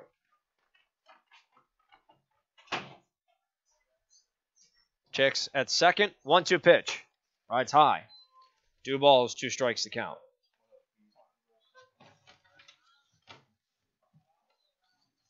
Now Holden Jackson is going down to warm up for post 22. The bullpen is located on the opposite side of where the dugout is. 2-2 pitch. Swung on and fouled again. And because of so many foul balls and so many bases on balls, the next pitch out of McGuire's hand will be number 90 in the start. Comparatively, his counterpart, Nate Robinson, will throw number 57 when he starts off the bottom half of the 5th, should he come out in the bottom half of the 5th. It's a lot of pitches.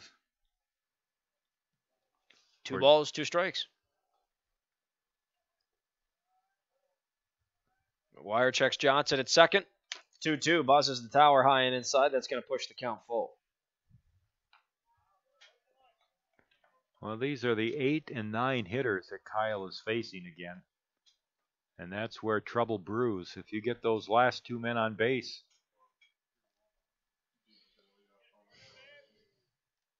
This is now his 7th full count. Payoff pitch. Swung on, lined over the head of Wall. That's going to drop into right center for a base hit. Solano comes in to field it. Johnson looks like he's going to go home, and Wall's going to hang on to the relay throw. So it's an RBI single for Jordan Wright, the shortstop, and now Toyota is on the board. Hardhats still lead, though, 3-1 with a man on first. No one out here in the top of the 5th. Solid single for Wright. Their second hit of the game, and 3-1 all of a sudden now. Still nobody out, and they have the top of the order coming up. It looks like Coach Messer is going to come out for a quick mound visit. I don't think this is necessarily the end of the ball game for McGuire. I think Mitch is coming out just because Coach Hers went all the way to the complete opposite side of the field to watch the warm-up effort of Holden Jackson. That's kind of awkward, Tom, that the bullpen for both of these teams is on the complete opposite side of the stadium, considering where the Hardhat dugout is on the first base side.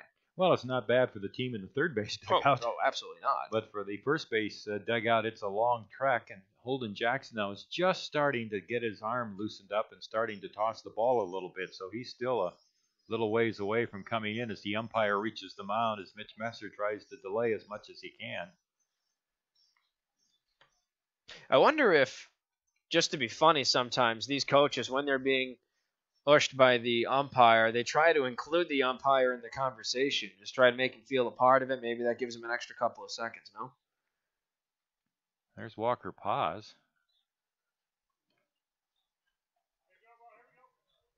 Well, it's good to see Walker back in the dugout for the Hardhats. Really curious as to why he exited the ball game. It's unfortunate. Oh, McGuire's back now to the top of the order for Toyota. The left-handed hitting left fielder, Jake Chavez. 1 for 1 with a bunt single and a walk. He was caught stealing back in the top of the first. Timmy Parrish to Cooper Bowman, 2-6. First pitch from McGuire. Breaking pitch up high, 1-0.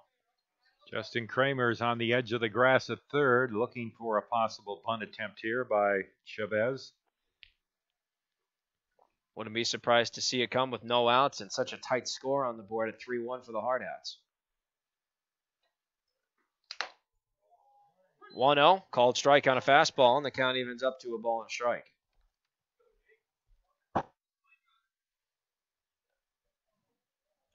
One ball, one strike to count here to Jake Chavez. Dom Argon, the left-handed hitting center fielder, is on deck. He's 0 for 2. Check down to first, not there in time. And so McGuire has yet to deal the 1-1 to Chavez.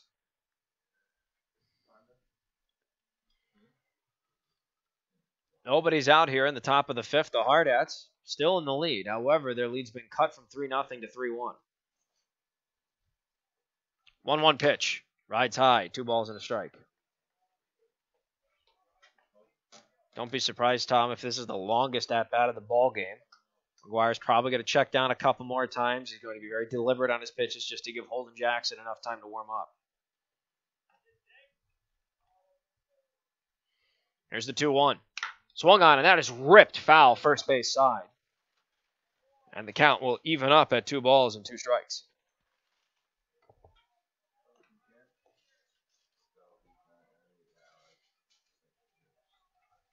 So 2-2 now, the count to Chavez. McGuire still looking for that 3rd strikeout. He's allowed 6 walks and only struck out 2 in this start.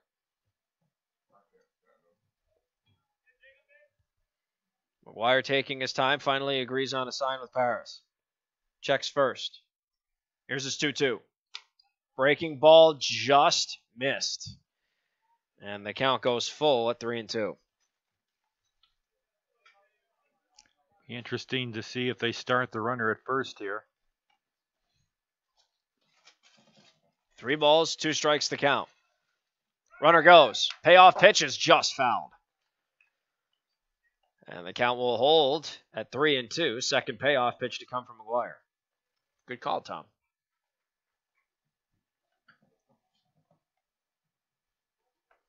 I didn't exactly call it. I said it'd be interesting to see if they send the runner. A lot of coaches like to do that on 3-2. Some depends on the situation. Payoff pitch number 2 coming from McGuire. It'll be his 98th pitch. And the pitch swung on, and it's hit over the head of Ferdinand. Drops into right for a base hit. The runner at first, round second. He's going to go all the way to third. Solano's throw is in time. What a cannon from Zach Solano from right all the way to third. And they get Jordan Wright, the shortstop, trying to go for an extra base. So a crucial first out for the Hardhats on defense. It's now a man on first with 1 out. That's going to bring us to Dom Argon, the center fielder. Boy, and that wasn't close. Kramer had the ball waiting for Wright to slide into third base. What a throw from Solano. That's a cruise missile out in right field. That was a laser beam. I mean, that ball never looked past 8 or 10 feet from the air, and it was straight on the bag. It was just a perfect throw by Solano. And a crucial play at that. Think about how this game has gone for Toyota, Tom. They had a man on third back in the top half of the fourth and couldn't drive him home. And then you get a man trying to go from second to third, put himself even further in scoring position. He's gunned out. Granted, you have knocked in 1 run, but that's 2 extra runs to be accounted for there. So that's going to bring up the left-handed hitting center fielder, Dom Argon. McGuire's still on the mound, and his 99th pitch misses the zone for ball 1. Interesting thing, too, on that play is if they don't send him to third, they hold him. Boy, that sets up a lot of different possibilities for Toyota. They could bunt the runners over, put runners in second and third. They could do a lot of things. And this has just taken the wind out of their sails, I think, here in the 5th inning. And to the point of the bunt, Tom, still had no outs, so that's the perfect opportunity to sack over 1 and 2 for second and third. And your hitter would be a guy who was struck out and tapped back to the pitcher, trying to bunt. So it makes all the sense in the world to go for the sacrifice there. But I'm sure the coach had no idea about Solano's arm. I mean, you figure the guy's got a good arm. He's playing right field, but that was literally a 10 on a scale of 10 throw. 1-0 pitch. Misses high and away. 2 balls, no strikes to count here to Argon, the left-handed hitting center fielder. And like Tom said, he's tapped back to the pitcher, McGuire. And he was the first of 2 strikeouts for Kyle in this ballgame. Man on first, 1 out now in the top of the 5th. The Hardhats still in the lead, 3-1. 2-0 pitch. Called strike at the knees of Argon, outside corner. 2-1. Holden Jackson still warming up in the, I guess you could call it the Hardhats bullpen, even though it's on the complete opposite side of the field from their dugout. It's the community bullpen. 2-1 pitch. Swung on and missed. I think McGuire may have taken something off of that. 2-2 now the count. Connor Kiefer, the third baseman, on deck. Should the double play not end the inning?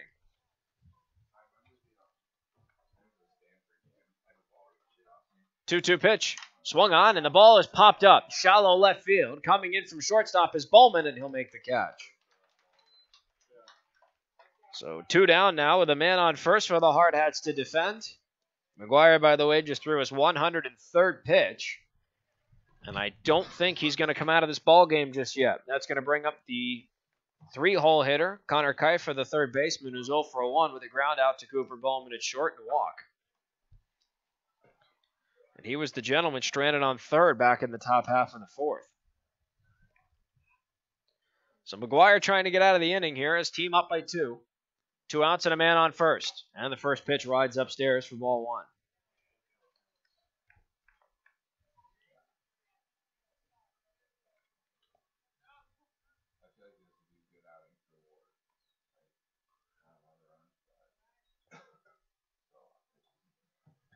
Here comes the 1-0 pitch. That misses. 2 balls, no strikes.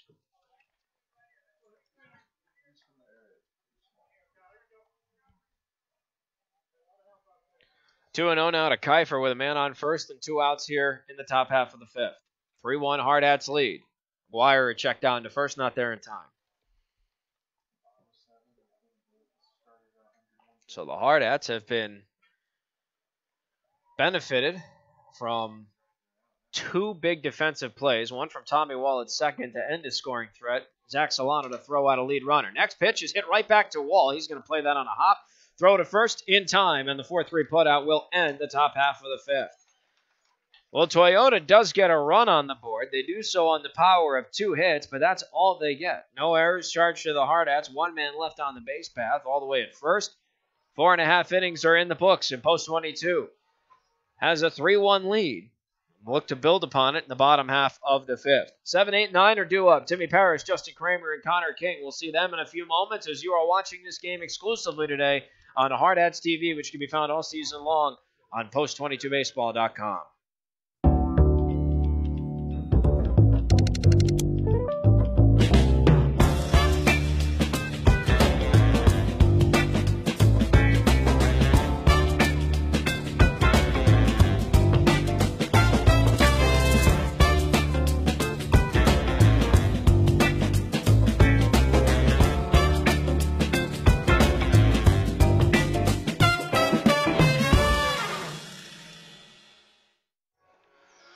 Well, 4.5 innings have been played here at Martin J. Kwan Field at Pullman High School. Day 3 for the Hardhats of the Palouse Summer Series. They have a 2-0 record in pool play, looking to improve that to 3-0 against Toyota Baseball here. Looks like we have a new pitcher on the mound for Toyota Baseball. And it looks like Dom Argon is coming from center field to pitch. So Nate Robinson's day comes to an end as the lefty Dom Argon is now on the mound. Robinson went 4 innings of work. He allowed 3 hits, 3 runs, all of which were earned. He struck out 4 and only walked 1 and did so on 56 pitches. So a very efficient start for Robinson, even though he gave up the 3 runs. Obviously, on the big hit, Eric Petrie, a 3-run blast. And so now Argon comes in from center field, the lefty. He will take on 7, 8, 9 in the Hardhats order in Paris, Kramer, and King. So there is a new center fielder out there for Toyota. First pitch to Paris is swung on and it's ripped into right center field. It'll go all the way to the deepest part of the ballpark. Paris is going to round first. He is in at second with a stand-up double to lead off the bottom half of the fifth. So Paris clanks the first pitch he sees, and he will come out with a courtesy runner, Carter Deming.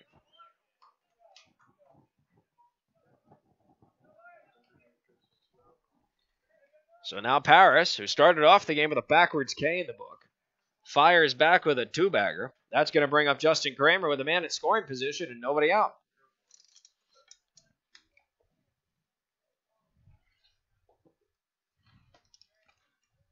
First pitch from Argon to Kramer. Misses low and inside for ball 1.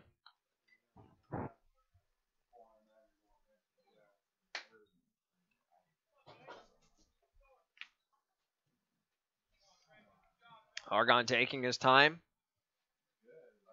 Lefty up against the right-handed hitting Justin Kramer, third baseman for the Hardhats. Here comes his 1-0 pitch. Kramer shows bunt. Throw to second, doesn't get there in time. Almost skipped into center field, and it does. And Carter Deming is going to take third and hang on. So a miscue from the catcher, Nick Rose. As he threw to second, nobody was covering the bag. But the gentleman that came over to cover just couldn't keep the ball in front of him.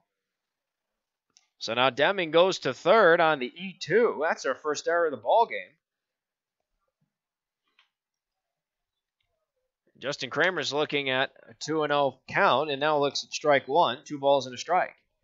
Jake Chavez has gone from left field to center field for Toyota, and Jack Matheson has gone into play left field.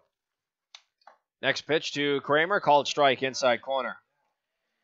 And quickly, his count evens up at 2-2.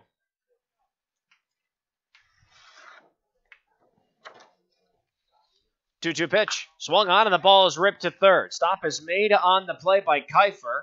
Deming holds at third, and the throw to first is in time.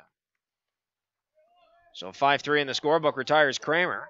One down for the Hardhats, still with a man 90 feet away from adding a fourth run to their total, and that'll bring up Connor King, who's 0 for 1 with a fly out to left. Hardhats with a 3-1 lead, a man on third, and one out here in the bottom of the fifth. And lefty on lefty, first pitch to King, rides upstairs for ball one. They brought the infield in just within a couple of feet of the infield grass around the infield to try to prevent that fourth run for post 22 at third base. Connor Kiefer, the third baseman, almost holding with the foul line there. 1-0 pitch, low and inside. 2 balls, no strikes to Connor King.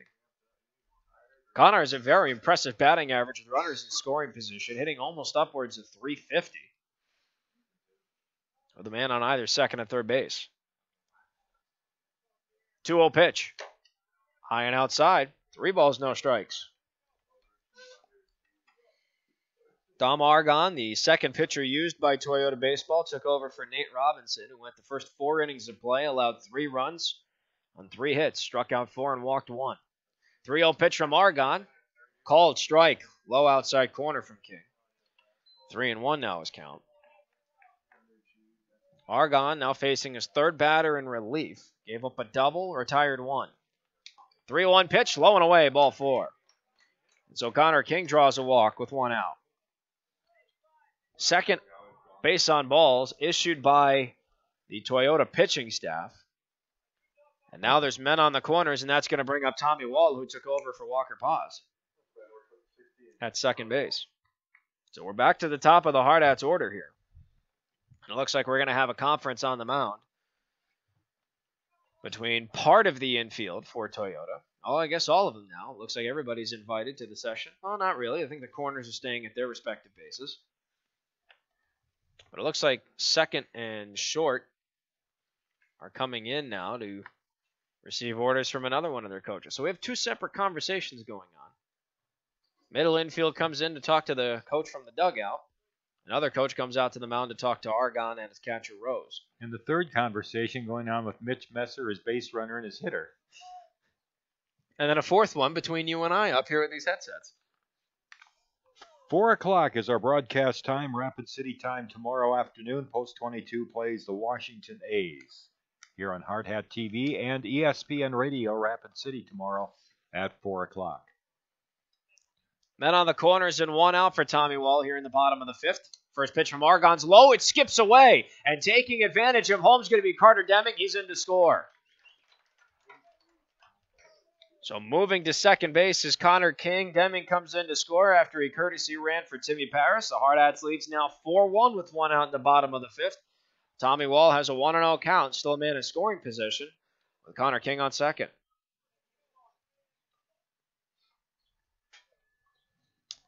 Wall struck out, but it was a 2-3 strikeout, which means the third strike was dropped in the catcher to throw to first. Here's a 1-0 pitch. Wall faked a bunt, but pitch is a strike anyway. 1-1 the count. Tommy Wall. Zach Solano's on deck, fresh off of his first hit of the ballgame. 1 for 2 with a single, and he was one of the 3 runs that scored in Petrie's 3-run blast. 4-1 now is the Hardhats' advantage. King takes his lead off second. Being covered by the shortstop. 1-1, swung on and missed. High fastball. And Wall's behind the ball and 2 strikes. Tommy Wall again took over at second base for Walker Paz. 0 for 1 in the ball game. He's already struck out once.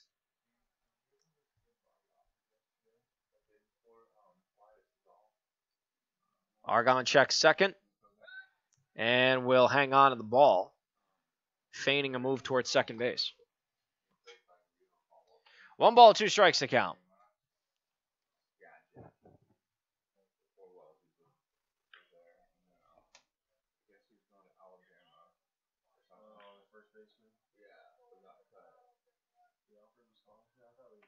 Argon takes his time. A double take to second. Deals his 1-2. Swung on and the ball is just fouled on a check swing. And the count will hold at 1-2. So Connor King's the man on second. He was advanced on a pass ball. And that same pass ball ended up scoring Carter Deming, who came to courtesy run for Timmy Paris. Paris starting off this bottom half of the fifth with a double. Argonne checks King at second. 1-2, swung on and missed. Strike three. And that is the second time in this ball game that Tommy Wallace struck out. It's the first in relief for Argonne. 2 down with that man on second brings up Zach Solano.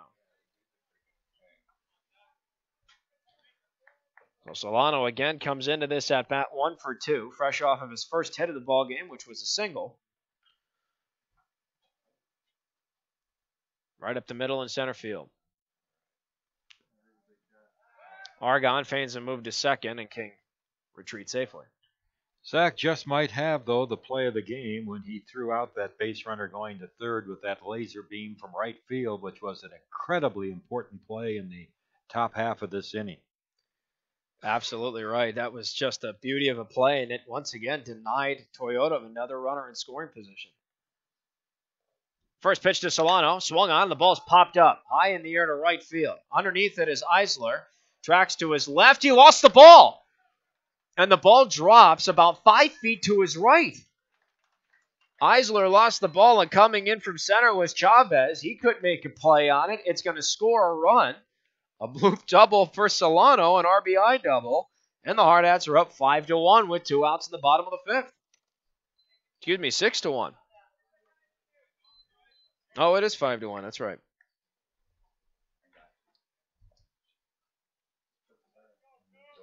So now here comes Cooper Bowman with a man in scoring position. And 2 outs here in the bottom of the fifth. It's 5-1. First pitch to Bowman, swung on, and it's hit just foul, third base side. Ooh, boy. Just foul. 0-1 is starting count. Bowman on the ballgame's 0 for 1 with a strikeout. He was also hit by a pitch, and he came around to score as a part of Eric Petrie's 3-run homer. I'd like to see that on replay, Destin. Could you bring the replay up for us? That was awfully close. No balls at a strike to count here to Bowman. Looking for his first hit of the game. And his 0-1 pitch is swung on, and the ball is hit high in the air to left. Underneath it is Jack Matheson, the newest insertion defensively for Toyota. He makes the catch, and that is going to end the bottom half of the fifth inning. Well, the Hardhats get 2 runs on the power of 2 hits. Both were doubles from Zach Solano and from Timmy Paris. There was 1 error charged to Toyota on the miscue, the throw from home to second to try and get Carter Deming off the bag.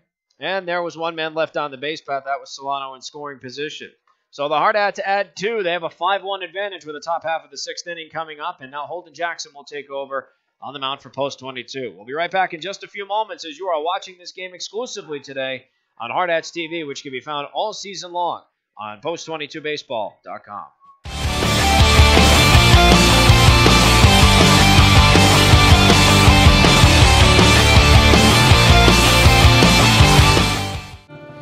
Why do so many business people trust us? Well, we're pretty nice folks, of course, and we really know our stuff. Black Hills Insurance, a tradition of service since 1949. Well, the day of Kyle McGuire has come to end after 5 innings of work in which he allowed only 3 hits, 1 run, and that run was earned. McGuire walked 6. He only struck out 2. Didn't hit a batter. And finished off with 106 pitches. And now he gives way to Holden Jackson. Jackson comes in for the relief appearance for Post 22. For Jackson, it's his 11th appearance of the year and his 9th by virtue of a relief appearance. He has 18 2/3 innings of work under his belt. A 1-1 record, and he's 1 for 1 on save opportunities. He has 14 strikeouts to 11 walks, a 5.25 ERA. And now takes over to face 4, 5, and 6 in the order for Toyota Baseball. For the Hardhats, it's 5 runs on 5 hits, no errors charged on defense. And for Toyota, it's 1 run on 3 hits and 1 error charged. on defense for them. Mark Minetti and Tom Rudabush alongside you in the broadcast booth, ready for the top half of the 6th inning and the takeover now of Holden Jackson on the mound. And Will Moore at first base. And there's another substitution there. First pitch from Jackson's fouled by Ryan Eisler, the right fielder. He's behind 0-1. Eisler on the ball game 0-for-1 with a base on balls. He was picked off, and he flew out to right.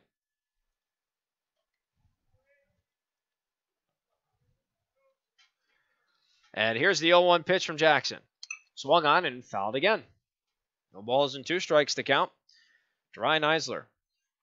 Barring any substitutions for Toyota, he is followed up by Zach Vanderhoek, the first baseman, lefty, who's 0-for-1 with a walk. And Jack Matheson, I believe, is now in the position of DH because he was inserted into left. Here's the 0-2. Swung on and fouled again. Lather, rinse, repeat, 0-2 pitch. And that's simply because Argon moved in from center to be the pitcher. And then Chavez moved from left to center to take over for Argon. Matheson was inserted into left. No balls, 2 strikes to count. And Jackson deals. Swung on and missed. Strike 3. Jackson with the high fastball retires his first batter on strikes. 1 up, 1 down. That is going to bring up Zach Vanderhoek, the left-handed hitting first baseman. So 15 strikeouts on the year for Holden Jackson. Vanderhoek, the left-handed hitting first baseman, is 0-for-1 with a base on balls and a ground out to second to Tommy Wall. Wall took over at second for Walker Paz in this ballgame. And the first pitch hits him. And so Holden Jackson hits his second batter after retiring his first one on strikes. It's unfortunate to see the hit by pitch there, Tom, but now that puts a man on first with 1 out. And that will bring up Jake Matheson.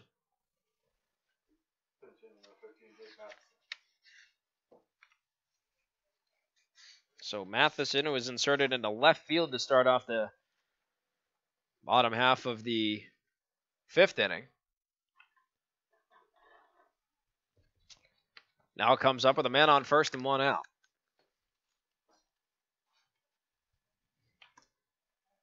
Eli Tan, the second baseman's on deck. He's 0-for-2 with 2 retirements at second base. 4 unassisted. Fielder's choice to end the top half of the 2nd, and then the L4 with a man in scoring position to end the top half of the 4th. Brief conference. Holden Jackson looks like he's ready to go and start pitching to Matheson. So Matheson takes over for Francis Gina, who went 0-for-1 with a walk and a flyout. First pitch, low and away, ball 1, and Paris gets the block. So holding at first is Vanderhoek.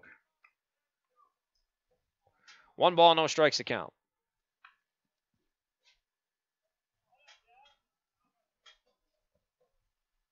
Man on first, 1 out, top of the 6th. Hardhats looking to preserve a 5-1 lead.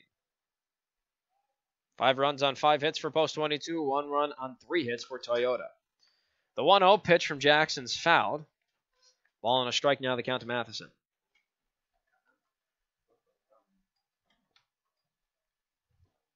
Should the double play end the inning, the Hardhats will bring up 4, 5, and 6 in the order. That is Petrie, Sumption, and now Will Moore in for Luke Ferdinand over at first.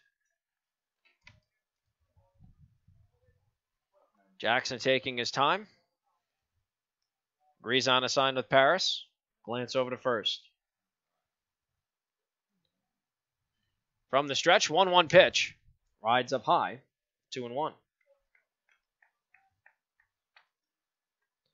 Matheson, a right-handed batter. Again, he was inserted in left field at the bottom half of the 5th when Dom Argon was substituted from center to pitch and Chavez was moved from left to center. 2-1 is fouled. Matheson just getting underneath it, and the count evens up at deuces.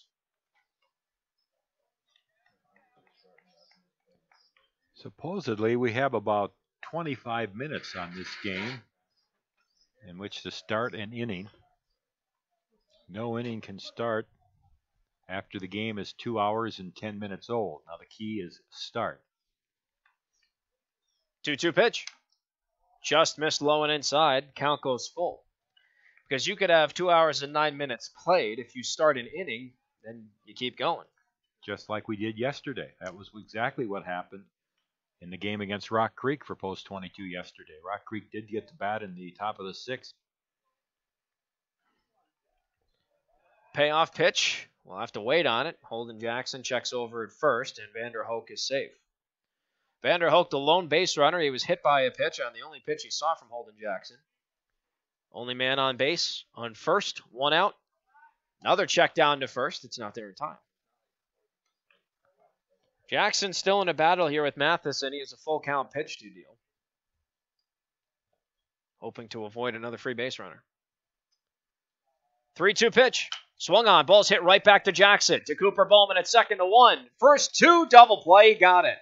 It's a 1-6-3 double play, and that will end the top half of the 6th inning.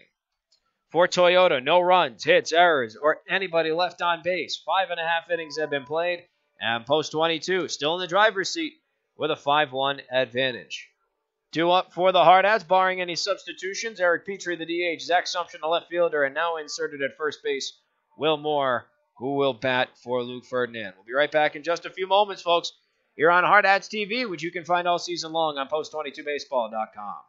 Camping World is here to help you connect to adventure and explore the outdoors with friends and family, offering new and pre-owned RVs to fit every budget and thousands of parts and accessories for any need. Camping World has it all. With over 125 supercenters nationwide, you're never far from America's #1 RV dealer. No matter where your adventures take you, whether you need an RV, parts, or service, Camping World is here to help you every step of the way. Visit Camping World in Rapid City or shop campingworld.com today.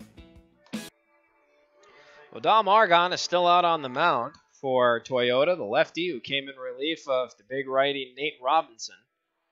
Robinson again went the first 4 innings of the ball game for Toyota, was pitching a no-hitter up until the 4th. And in the 4th, he struck out Tommy Wall, gave up a single to Solano into center, hit Cooper Bowman, and then surrendered a 3-run blast to Eric Petrie. And in the 5th inning, Argon, the lefty, came to take over. Argon will face the aforementioned Petrie, followed by Zach Sumption, and Will Moore, who took over at first base for Luke Ferdinand. Bottom half of the 6th inning, Hardhats with a 5-1 lead. First pitch from Argon, swung on and hit up the middle. Stop is made on the play at second by Tan. His throw to first is in the dirt, but it's scooped by Vander Hoek in time. So 4-3 in the scorebook retires Petrie, who's now 1 for 2 with that 3-run blast and a walk. That's going to bring up Zach Sumption, who is 1 for 2, fresh off of his first hit of the ball game, which was a single back at the bottom of the 4th. First pitch from Argon to Sumption. High tying away, ball 1. Sumption, the right-handed hitting left fielder for Post 22, looking for his second hit of the ball game. Full windup and the 1-1. Swung on and missed. And I should say the count evens at a ball and a strike. My apologies on that miscue. 1-1 the count now for Sumption, with Will Moore on deck. 1-1, swung on and it's hit to short. Wright makes the stop on the play. Throw to first is once again low, but it's in time. 6-3 in the book. 2 up, 2 down for the Hardhats on offense, and quite possibly their final offensive out of the ballgame. Now comes down to Will Moore, who comes in to hit for Luke Ferdinand. Moore comes in for his 13th appearance on offense, a .235 batting average. He's knocked in 3. He's scored 5 times. First pitch is fouled, and he's behind 0-1. Argon, by the way, just threw his 5th pitch of the inning. He's already retired 2.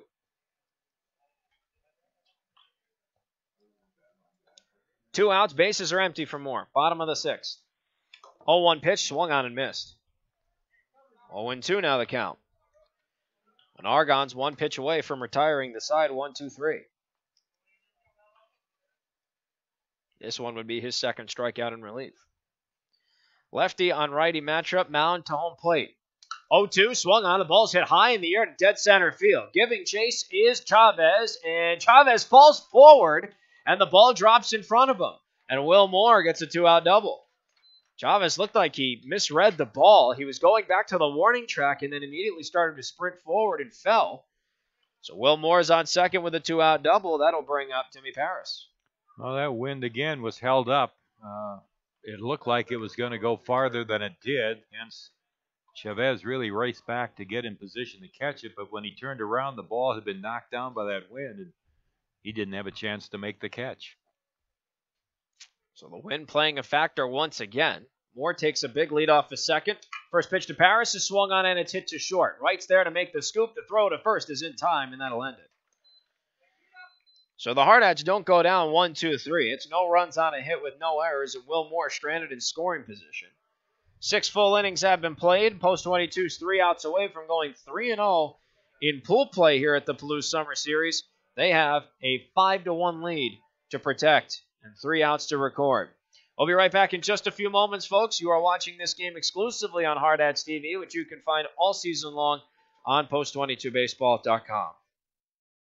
With more than 300 pediatric experts in 35 specialty areas, Sanford Children's offers the care that matters to your family. At the Castle of Care, we are committed to bringing in the latest and most advanced technology and services to care for your children. And having the largest team of specialists in the region means your child can receive expert, individualized care close to home.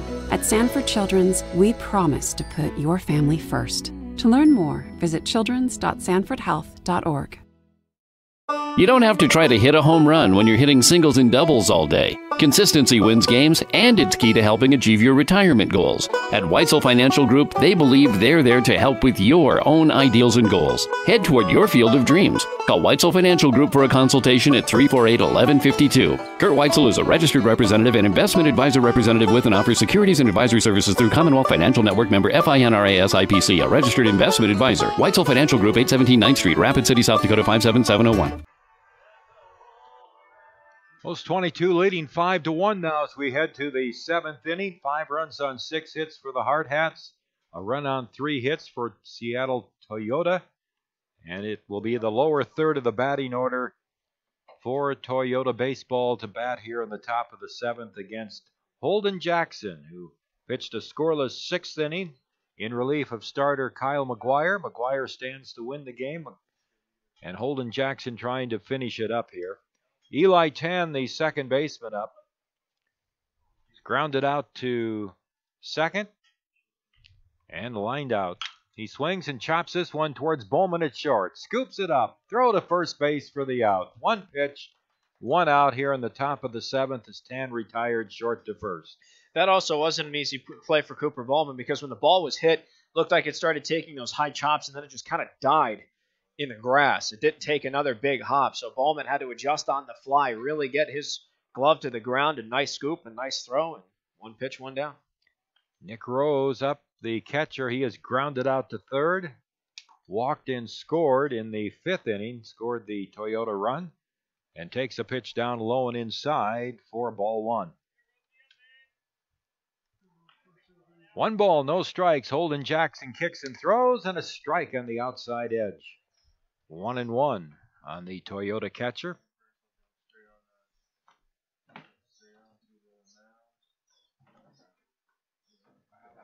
And Colton's pitch on the way. Strike on the low outside corner. 1-2 on Nick Rose. Outfield straightaway. Post 22, 2 outs away from their 11th win in a row. Here's the 1-2 pitch. Ground ball to first. It's a fair ball. Moore fields it, underhands it to Jackson at the bag for the out. First baseman, Moore, to the pitcher, Jackson. 2 up and 2 down in the Toyota 7th. And Jordan Wright coming up, their shortstop. Number 9 hitter is struck out, and then he singled to right center field and drove in the Toyota run in the 5th inning. 2 outs. Here's Holden's pitch on the way. Low and outside, ball 1. Toyotas has scored 2 runs in each of their first 2 games in the tournament. They have just 1 today, so they have really had trouble scoring runs in the tournament. 1-0 pitch. Swung on. A fly ball to right field. Here comes Solano in and towards the foul line, and Zach has it. And the game is over, and a heck of a relief job by Holden Jackson. The best he's looked this season. Pitched to 6 hitters and pitched well. Threw strikes, looked confident out there on the mound. So I'm sure that'll please the coaching staff as Holden throws 2 good scoreless innings in relief against this Toyota team. The final score, the Hardhats 5, Toyota Baseball 1. Mark and I will return and wrap this up with the totals and highlights here on Hardhat-TV in just a moment. Trusted Choice Insurance agents are independent agents. I pledge to be your guide, not only to insurance, but to insurance companies. They don't actually work for any one insurance company. And to use my independence to identify the coverage that's best for you. This means they can customize policies from several companies in ways that other agents just can't. And they commit to that. And I pledge. In writing. Trusted Choice. You need an independent insurance agent. Black Hills Insurance Agency, a tradition of service since 1940. Coke Zero goes with things like this. This. And this. Coke Zero tastes like this. He shoots, he scores! It sounds like this. It feels like this. So when the game is on, try it with this. Coke Zero. Real Coca-Cola taste. 0 calories, 0 sugar. Post 22 has now won 11 games in a row. They have a record of 32 wins and 3 losses on the season. They've won 25 of their last 26 games, and today it was an interesting game against the Toyota Baseball Club out of Seattle, but Post 22 prevails 5-1.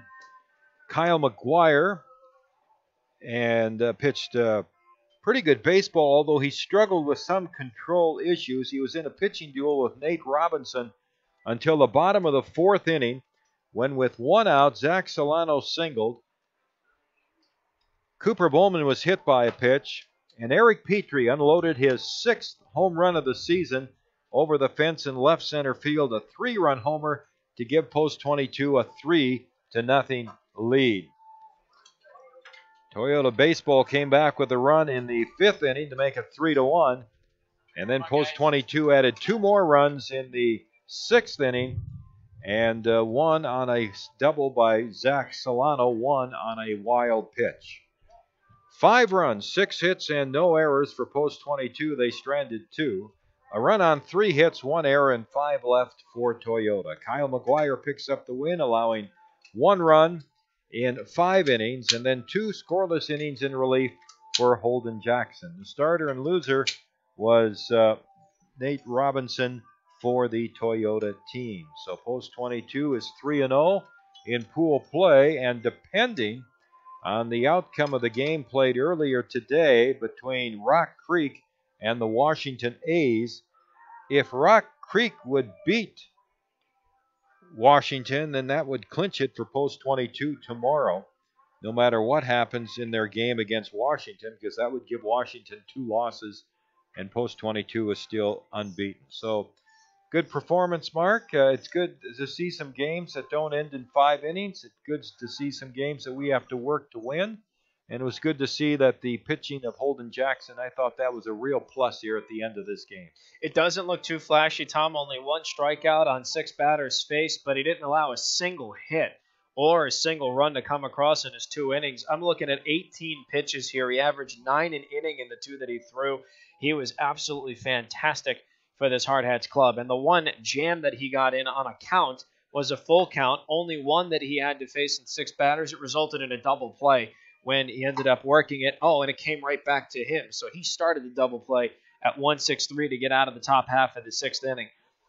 It's interesting when you look at these pitching lines. Nate Robinson went 4 innings, 4 strikeouts to a walk, gave up the 3-run bomb to Petrie, and then you look at Kyle McGuire, who had 5 innings, 2 strikeouts to 6 walks on 106 pitches, and it's not every day that a pitcher could say he only struck out 2 and he gave a free pass to 6 gentlemen and get the win, but Kyle did it. So he had some control problems. I'd like to see some of those get cleaned up, but for the most part, I mean, Kyle looked good. His velocity was great, so it's good to see that he hasn't lost any steam on his fastball.